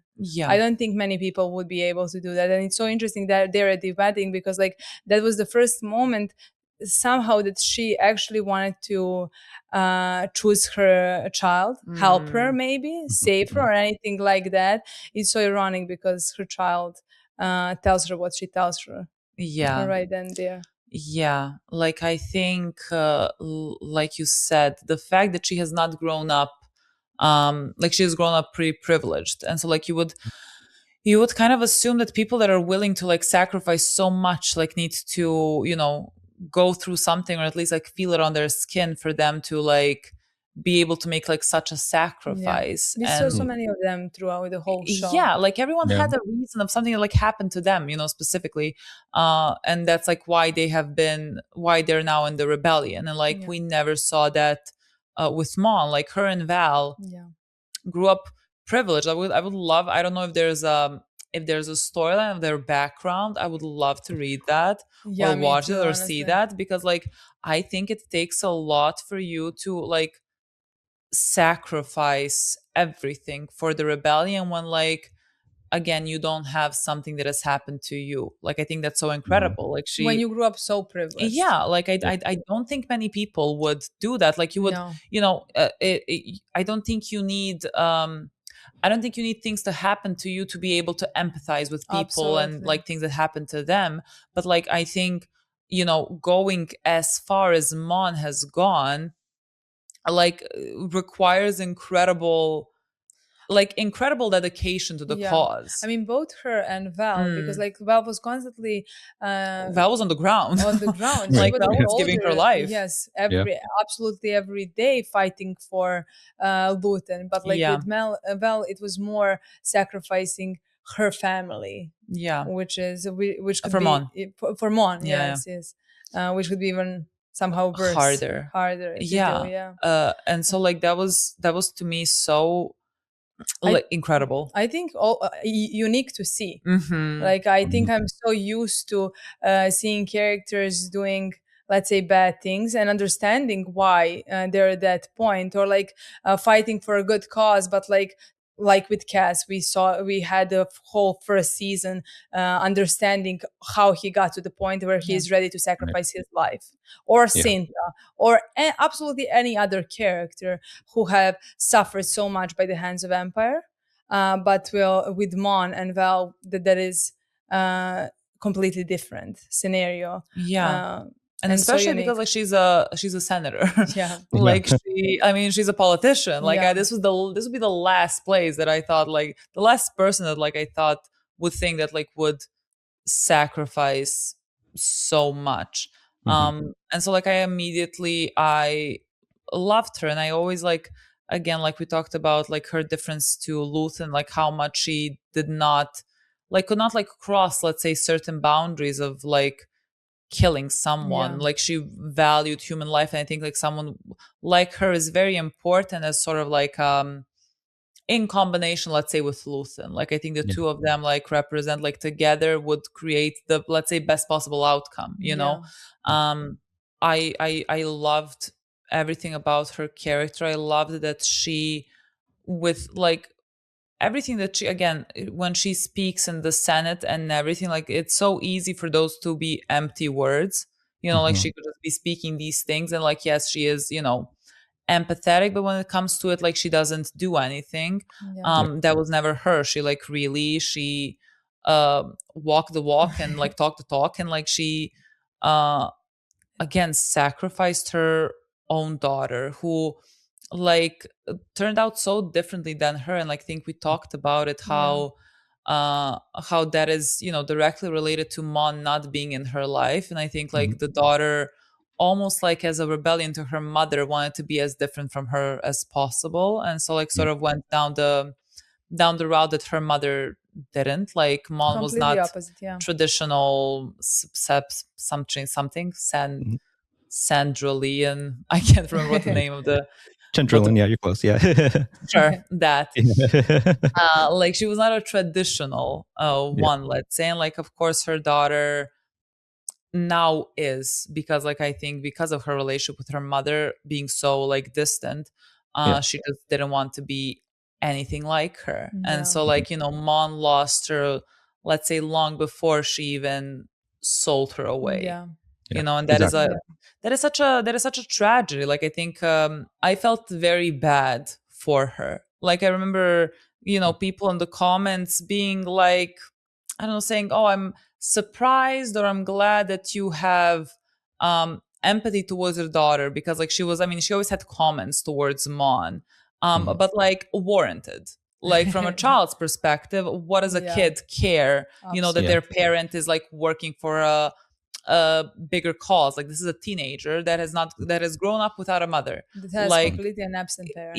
Like she has full right to curse out Mon as much as she can, and I will just sit quietly and be like, this is the road that Mon has chosen, you know? If it was any other situation and any other cause, I would be right there with the kid. Like this is why I say we completely switched everything that we were usually for, and again, because like here I'm like, I cannot tell Mon to not sacrifice her daughter. Like I cannot be mad at Mon for sacrificing her daughter. What an impossible choice. Absolutely. And would completely understand if she would not be able to do something like that, would not blame her at any point. But also cannot say anything to the child who had her whole life an absent parent. Who was never there with her, for her, or anything like that. So it's a really complicated dynamic, and I think it's one of the like sort of like really under like sold elements of the show. It's really subtle, like, where you have to sort of like really like latch onto those things with it. But you know, that does lead us into, you know, the next stage in the series, which is the middle part, which is the second and third arc, which I sort of view as like one whole experience, which is the Ghorman Massacre. And, you know, as far as like, again, like a Star Wars fandom goes, the Ghorman Massacre has been something that has been established and talked about in Star Wars canon, but it's never been visualized like this. It was mentioned in like, you know, previous books and other things like that. And so we knew that it as a thing that existed, but we never knew sort of the extent of like what it could be visualized. And so this is, you know, I think what really cements Andor is like not just like one like the greatest Star Wars shows, but truthfully, in my opinion, just one of the greatest like TV shows of all time, which is just the way they handled the buildup of this event, and, you know, how things get to this and why it turns out the way it does, with everyone's involvement with Cassian and Syril and Dedra, and the Ghorman people as well. And I just think it's one of the interesting aspects people pointed out, I think in your comments and other comments as well, was just that it's the idea of like, you know, these atrocities have been happening in different areas of the galaxy by this point in the Star Wars canon that we know of, but it's the idea of like a really affluent planet being targeted like this and having something go down. It's the idea of, you know, when you see something like a really nice area being, you know, sieged under attack, that it makes people pay attention. So when Luthen says it'll burn really bright, that's, you know, sort of like the idea of that is like this will definitely send up a signal for everyone to pay attention to, as unfortunately like another sacrifice for the larger rebellion and what it will do to radicalize people. But yeah, the Ghorman Massacre is a really tough episode to get through. I mean, I've seen a dozen reactions to it. I watched it, myself. I think everyone, had to take a break, even though these episodes were released in 3-episode arcs at a time. Everyone had to take a break after that episode. That's insane. If you go to episode 9 after episode 8, that's insanity, I think. Yeah, I do want to talk about a little bit about that specific, event, the buildup, and just again, your own processing of it, because it was a really significant episode in, I think, TV history. Yeah. I think even we watching before that and hearing constantly about that and like Ghorman, like preparation, like they knew where it was going. They took their time to prepare for what is about to happen. But I don't think you can ever be ready, because like they really painted such a horrific picture of how scary and horrific it was. Yeah, like I think for like 7 episodes prior to that, I think we were like always commenting, like when they mentioned Ghorman, and like you sort of understand now what they're gonna do and where this is gonna go. Like we always, comment, like, yes, this has to like happen and everything, but somehow like in theory it was completely different than watching it. Like even like we constantly talked about how that's gonna be one big horrific thing that like Luthen's gonna do, that like he's gonna allow that to happen, because like we have seen that before, but somehow with this it's like a one nation basically, and that he's gonna do, but somehow again you can never be prepared in that moment. No, like I don't know what I was expecting, because like I also think like if you're gonna, because like they were gonna portray basically genocide happening, and like if you're gonna do it, like I think you need to do it fully. Like I think I need to like get out of that episode being completely horrified and like not feeling and like not feeling pleasant or hopeful or anything after that, because like I think some things should just leave such a bad taste in your mouth. Like I think like when you portray these things, and especially like Andor had like so many, I mean everything in Andor can be connected to real life, like to so many things that are happening, like not just like one thing, like can be connected to like 7-8 things. And so like I think if you're going to portray something, like you really need to in a way horrify your audience. I completely agree with that. Even though in that moment while watching that, I can say that I thought that. I was constantly, while watching the episode, I think it was just so horrific and so hard to watch, and I was constantly just praying at least something, give me something hopeful to happen, at least kill Dedra in front of my eyes for me to feel a bit better about any of this. But no, and they did not do that, and I at the end love they did not do that. Like they just gave you the whole episode so that you can understand completely the weight of what has happened. Yeah, like again to see the full, let's say the full power of the empire. And again, I think like you said, I didn't necessarily like think about Ghorman being like an affluential place, and think like someone commented, I think it was like a comment of basically being like, this is the equivalent if like, I don't know, they were to bomb France or Germany or something like that. Somebody mentioned France, and I think that makes sense because like... Oh yeah, they were speaking sort of French. Also that, but like also when you go through the city later, when they're running through the city, I know while watching that I thought these buildings look like they're in Paris or something like that. It really seemed that way. Yeah, and so like again, it's almost... it's very realistic and very sad that like this has happened many times, but like it didn't make let's say didn't make waves because it happened to like more impoverished nations. Like I mean, you can take, I can't remember how many years ago was it that like Notre Dame burnt down, the amount of like millionaires that were donating money, for a building that is like, yes, it's very beautiful, and like, yes, it should be like restored and like everything, all that. But like there are whole countries that are being destroyed, and like no one is doing anything about it, because like it's less fortunate places, it's poor places, it's like no one cares about those places, Yeah. And so like that is it's a perfect equivalent to that, because like again, to Notre Dame, like you donate so much money to like a Notre Dame, like it's ridiculous. But like so that I mean, it was just a horrific episode. Like I really like, I think the only thing that like that I can compare it to while watching it was Band of Brothers. Like it was episode 9 of Band of Brothers that was like also very which was horrific. It was I think it's the hardest episode of TV I've watched ever.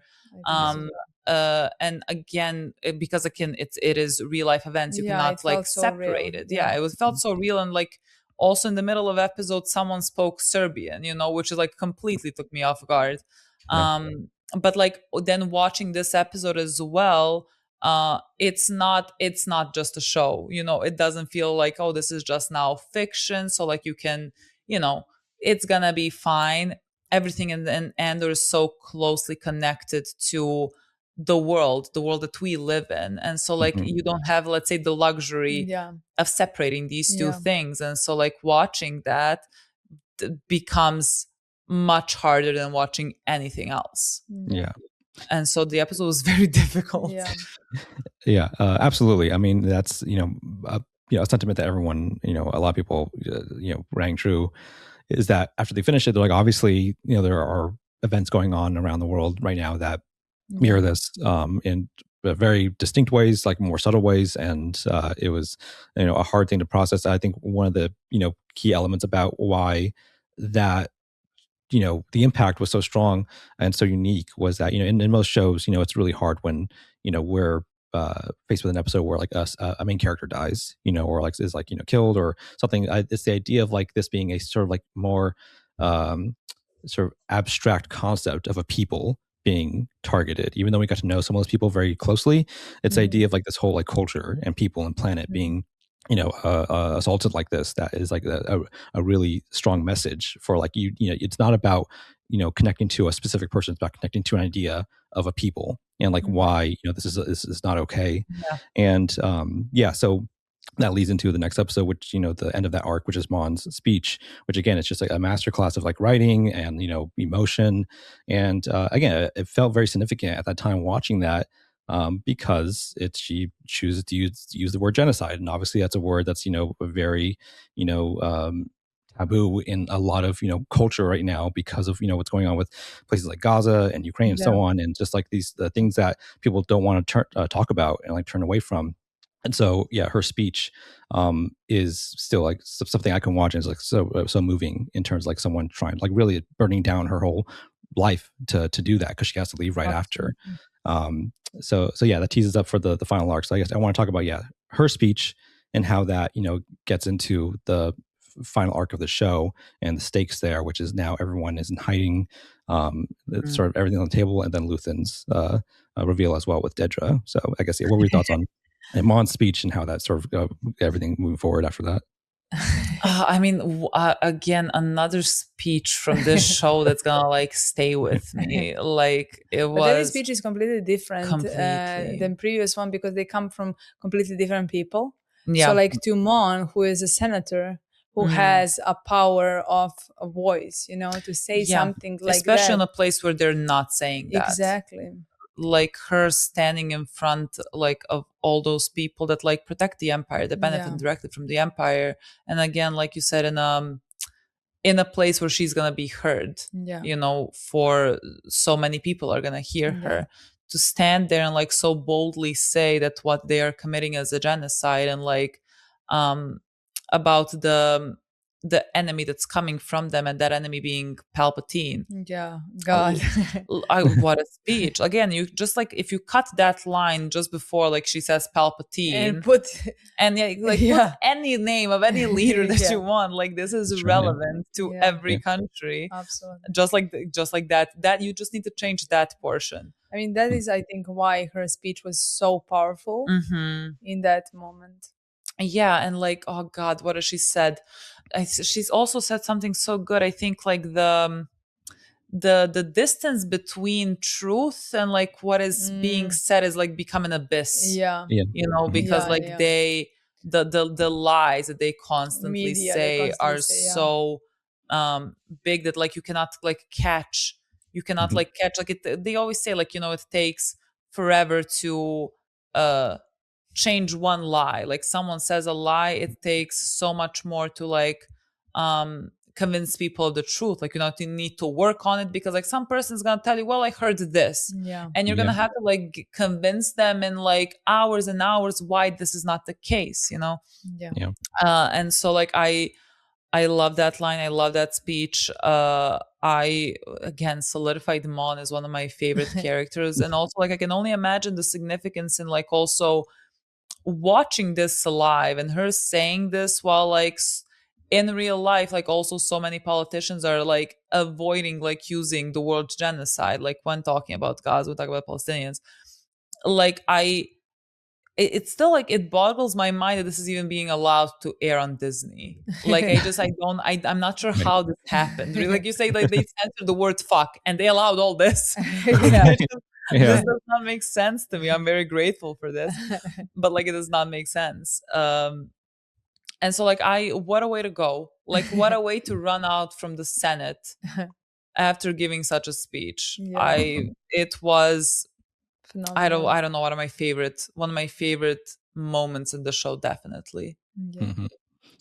It's again a beautiful speech, and you know, it's a jarring experience for her, for us to see her, you know, do that, and then have to go right with Cassian, and earlier, like you said, have to watch him kill two people right in front of her, and the sort of the shock of her realizing like she's now really in this in a way that she didn't even know, you know, that she was. And so she has to go to Yavin, and we now the final arc is on Yavin, and the rebellion is sort of, you know, there, and that final, I think the crux of that is just Luthen's death and then the escape from that. And ultimately for me, you know, it sort of tapers for Cassian as a character in terms of what he's doing, because he is sort of like on, for me, it rails a little bit leading into Rogue One, because Rogue One is what we're leading up to at that point. But for the ultimate part of that for me that I really take away is Kleya as a character. And getting to learn her backstory with Luthen, and actually, you know, figuring out that we thought the whole time that he was Batman and she was his Alfred, but it was actually vice versa. She was the real Batman all along. She was sort of, the one like motivating him to do this. Like otherwise, he was a soldier, and like when he found her, I think that's what really, you know, motivated him to like take action so he could build a future for her to see. And so I want to talk about like Kleya a little bit in that final arc, and like, you know, what she meant towards Luthen and the rebellion as well. What a realization in that 10. episode, who she is and who she was the entire time to him. Like I think I love the way they like developed Kleya's character, because like she was very much like in the background in like the first season. Like I don't remember like, let's say, too many scenes about her. I remember lines here and there from her, but like she was not a prevalent character.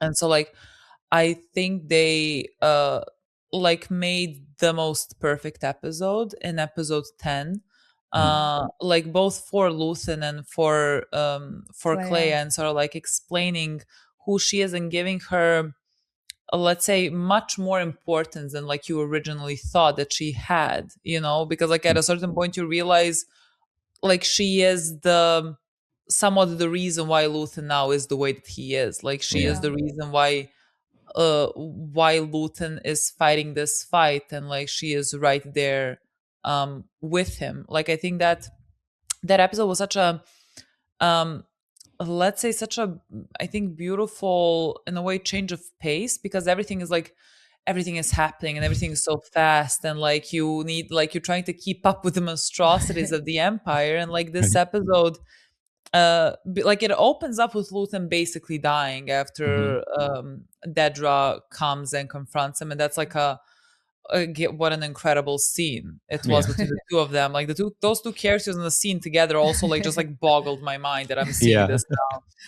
And so like like that even happened so fast in that moment. Yeah, like I could so not believe it was happening. unexpected. It was the first 5 minutes. Yes, they are talking somehow, and before that we had like a 1 year skip of or something like that. And like one of the first scenes is that like the two of them are talking, and that he sacrifices him, I mean kills himself, Yeah.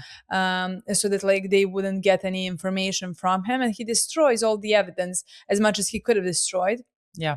But like somehow it felt in that moment a bit faster, like a bit fast paced, like with what is happening. So just like slowing down and giving them the closure and the backstory served perfectly in that episode. Yeah, I think for both characters. Yeah, like I think when Luthen, killed himself, like in that very moment, I thought, I cannot believe that this is my goodbye to Luthen. Like I needed, I needed one more speech. Somehow it like I happens needed, so sudden. I needed to hear him say something. I need to feel like some closure about like his death, because like it happened the first 5 minutes. Yeah. And then like the whole episode was such a beautiful explanation of like how he became who he became, and the influence that Kleya had on him, and like how Kleya also that he had on Kleya as well. Yeah, and like how Kleya became who she became because of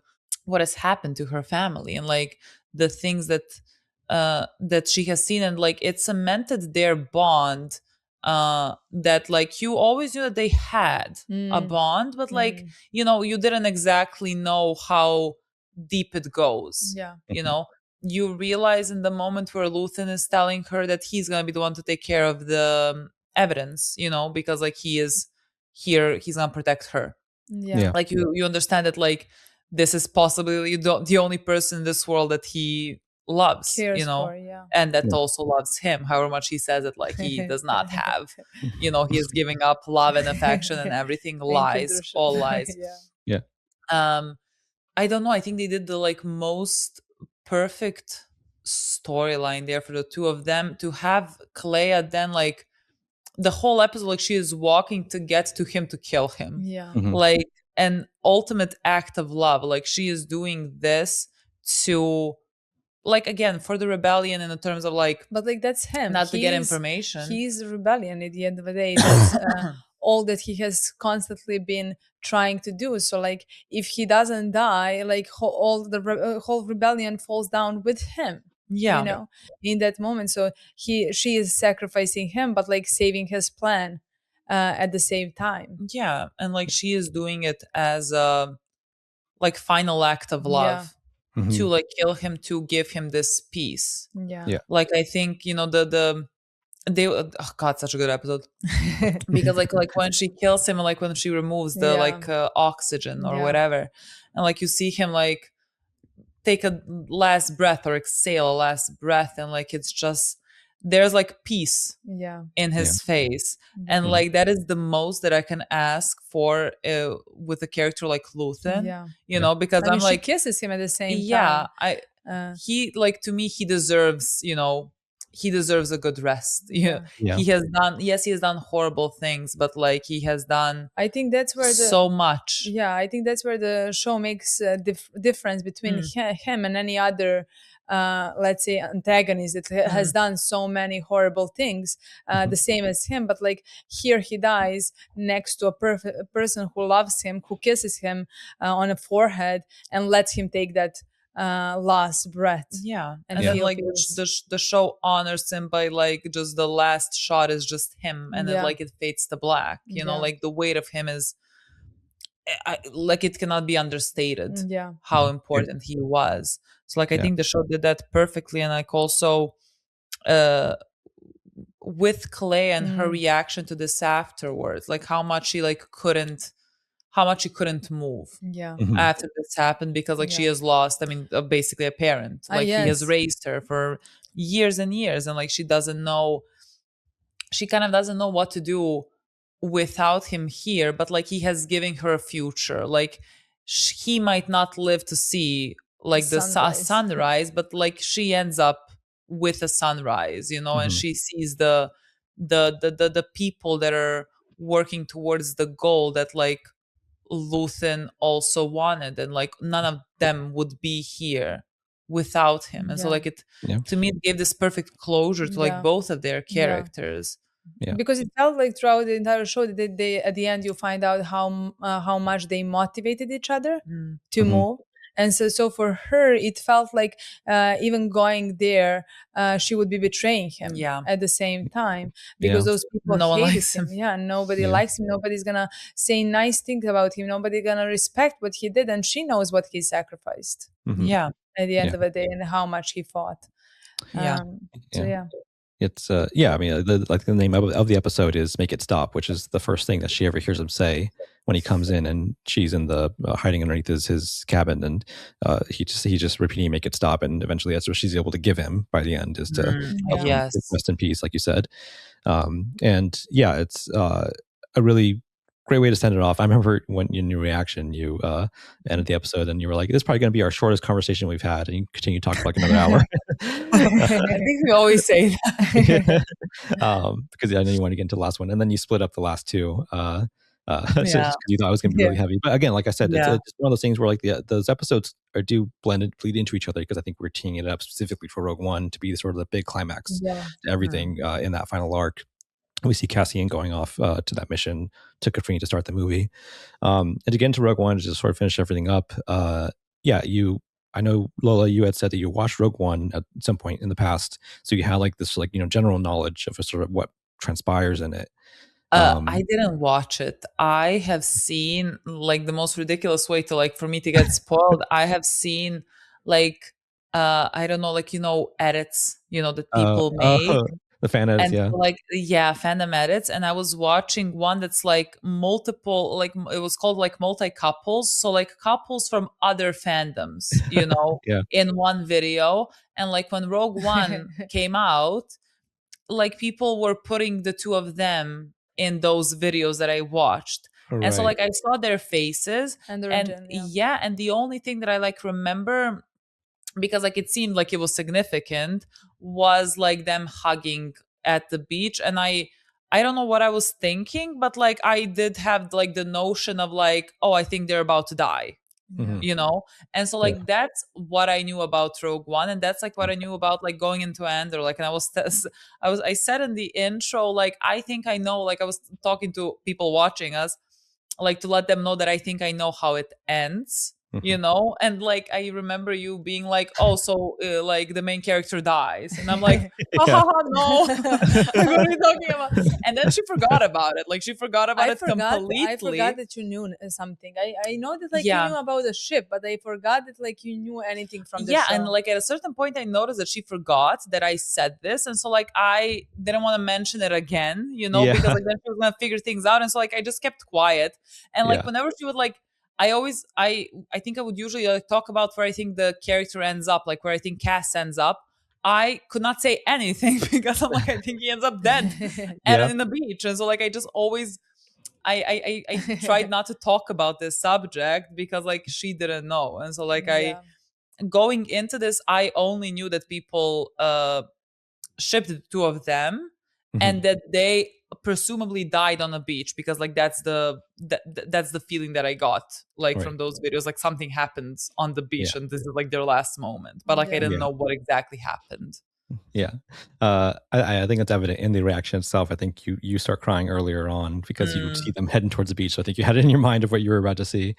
But Rogue One, again, as an experience in itself, now coupled with the series, is very unique. Again, because you had the luxury of being able to go through this journey with these characters and see the climax of it in this story, with so much context and subtext of what they've gone through. Like Cassian's words hold so much more weight. Like K2SO, is like a fun character. Saw being a character that now is like it carries so much more of an impact.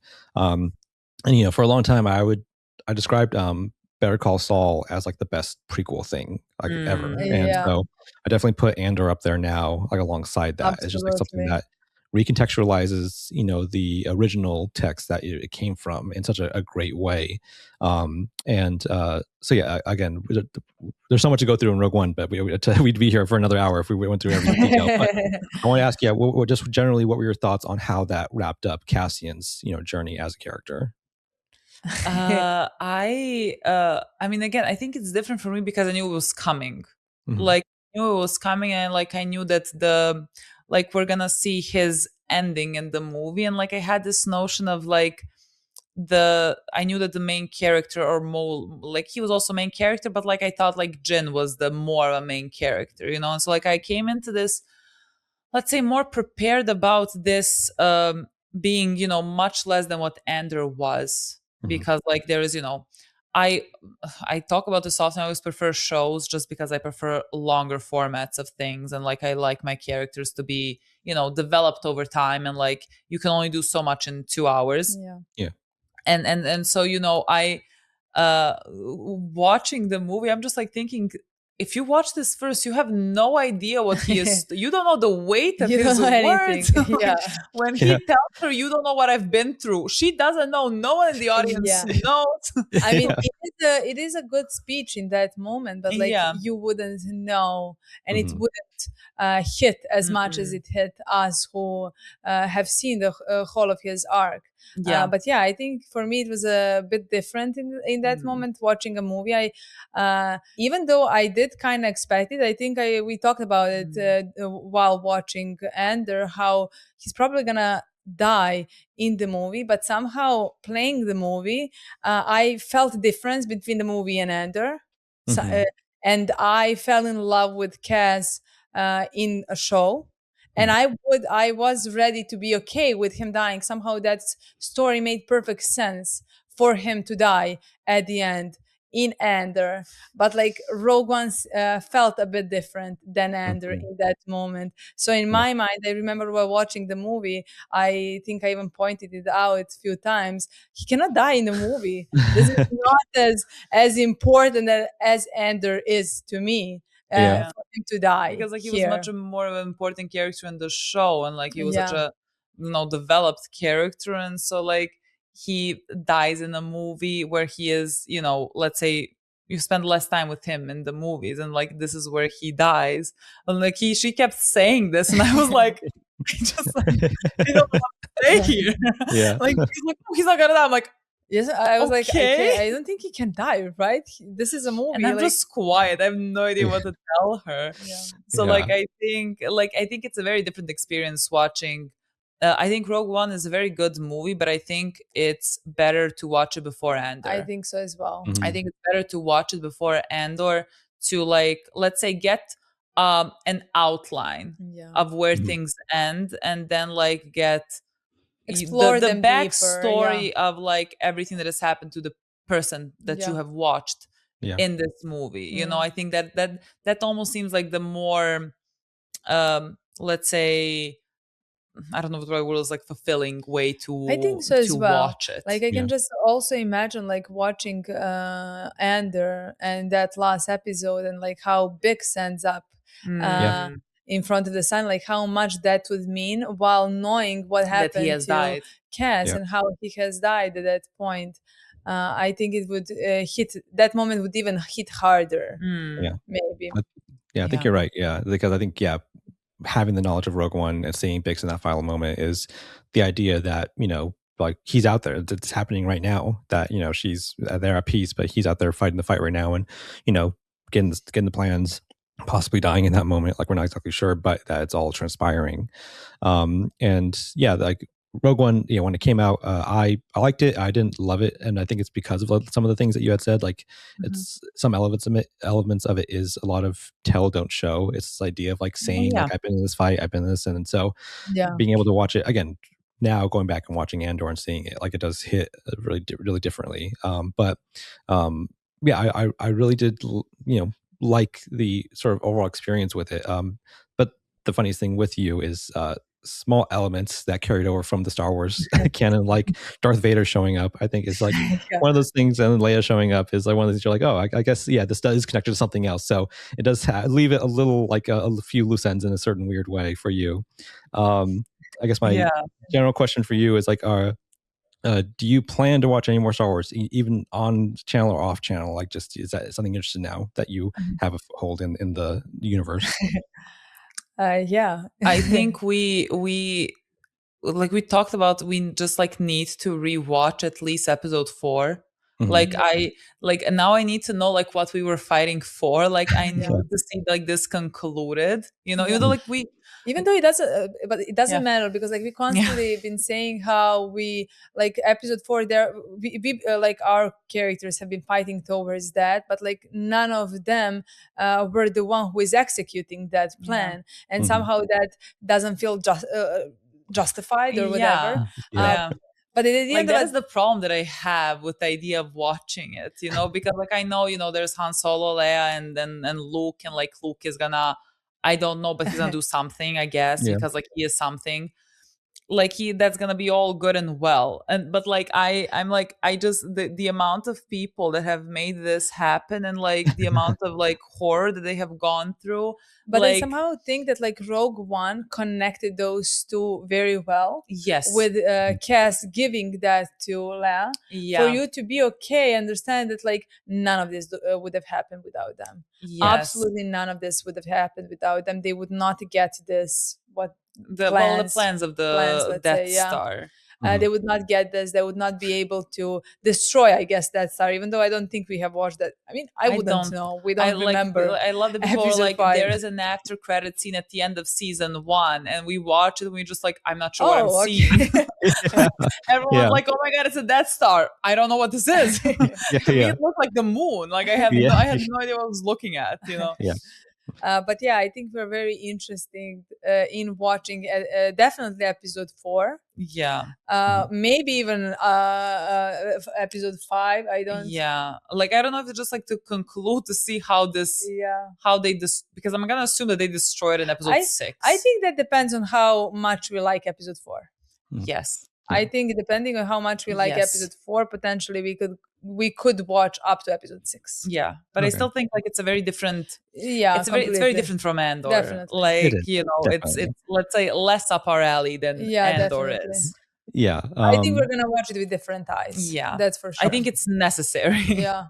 I think it might be accessible in a way now that you now know a little bit about the universe and like sort of the canon and like the story going on. So that might help a little bit, but it is very different. And Andor stands in a class, above in itself, because it's so adult, like again, Star Wars, has been accessible to children for a long time, but Andor is almost very inaccessible to children in a lot of ways. So it's a very adult show.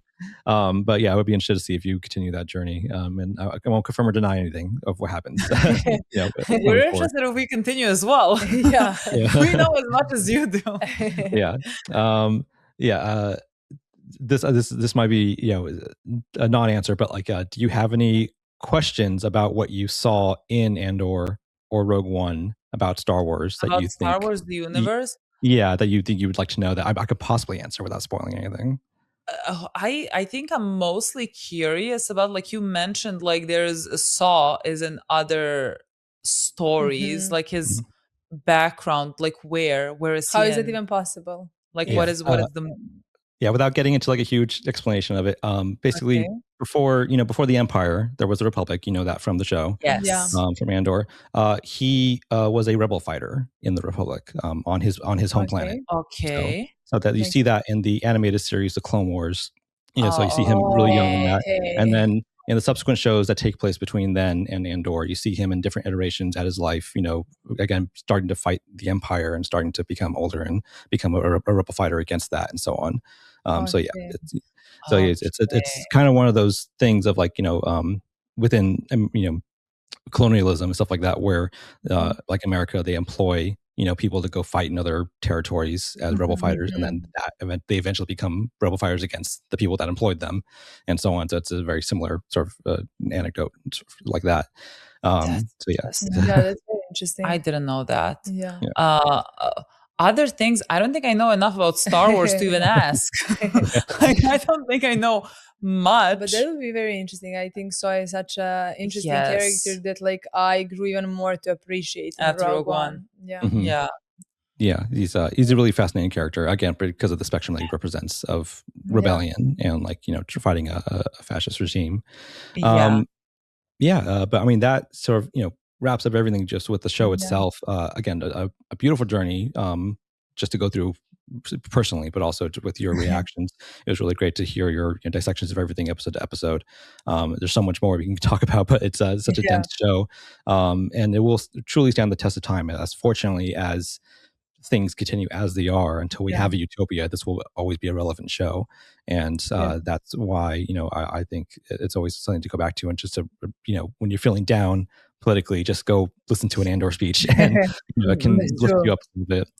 Literally what I do. Our final question that we always ask here is, what lesson or theme do you think you'll take away most from the show? I think the answer is the same for both of us. I think it's hope. Yeah, just a hopeful message. Because like they said, the rebellion is built on hope, and I think like if you lose that, it becomes very difficult to like keep going. Like I think even like you said, like Bix at the end, like she has a kid. I think that's even like another way of like preserving hope. Like everyone knows that Cass has died at that point, but like here is another life that he has fought for, and so like this constant idea of, I guess, effort for a better tomorrow for yourself and for the people around you. And I think like that is also the most difficult to, let's say, maintain. Like hope is very difficult to maintain. And like I often think of this, now I'm going to Lord of the Rings, but like I always think of this quote from like Lord of the Rings, where it's like, I think Gimli says to Aragorn, I think it's from the books, like this is a bitter end to our hope and all our toil. And Aragorn says to hope maybe, but not to toil. And so like at points where I feel hopeless, I still think the work needs to be done. And so like I go and I vote, even though I'm like, this is not going to do anything. But like I still do it even in those times where I feel hopeless. But like the hope always returns, because like people continue fighting, and people, like, it's impossible to watch others try so hard and not feel motivated and hopeful in people. And I think that's always going to be the case. You're just going to have to like sometimes search out for that hope a little bit more. But like I think that is the message that like both of us, the most important message that both of us like have gotten from this show. Yeah, definitely. Yeah, it's I mean, appropriately titled episode 4 is A New Hope. So exactly. Now we have to watch. It's again, beautiful journey. Thank you so much for sharing your thoughts with us, and a great note to go out on. Thank you for keep hope. Where can we find you on social media and YouTube, anywhere otherwise? I mean, we only have YouTube. We have Twitter, but we don't. Oh my God, we have, yes. We sometimes enter to retweet things about like the political situations, but like that's about it. Like the Twitters that we have are like personal Twitters. So like people can find us on LM Reactions on YouTube. That's the only place. It's the only place you need. To watch all the reactions. You can find me at Nerdchronic across social media. You'll find us at the Reactorverse across social media as well. You'll find links to our Patreon, Discord down below. We'll catch everyone on the next episode. Bye.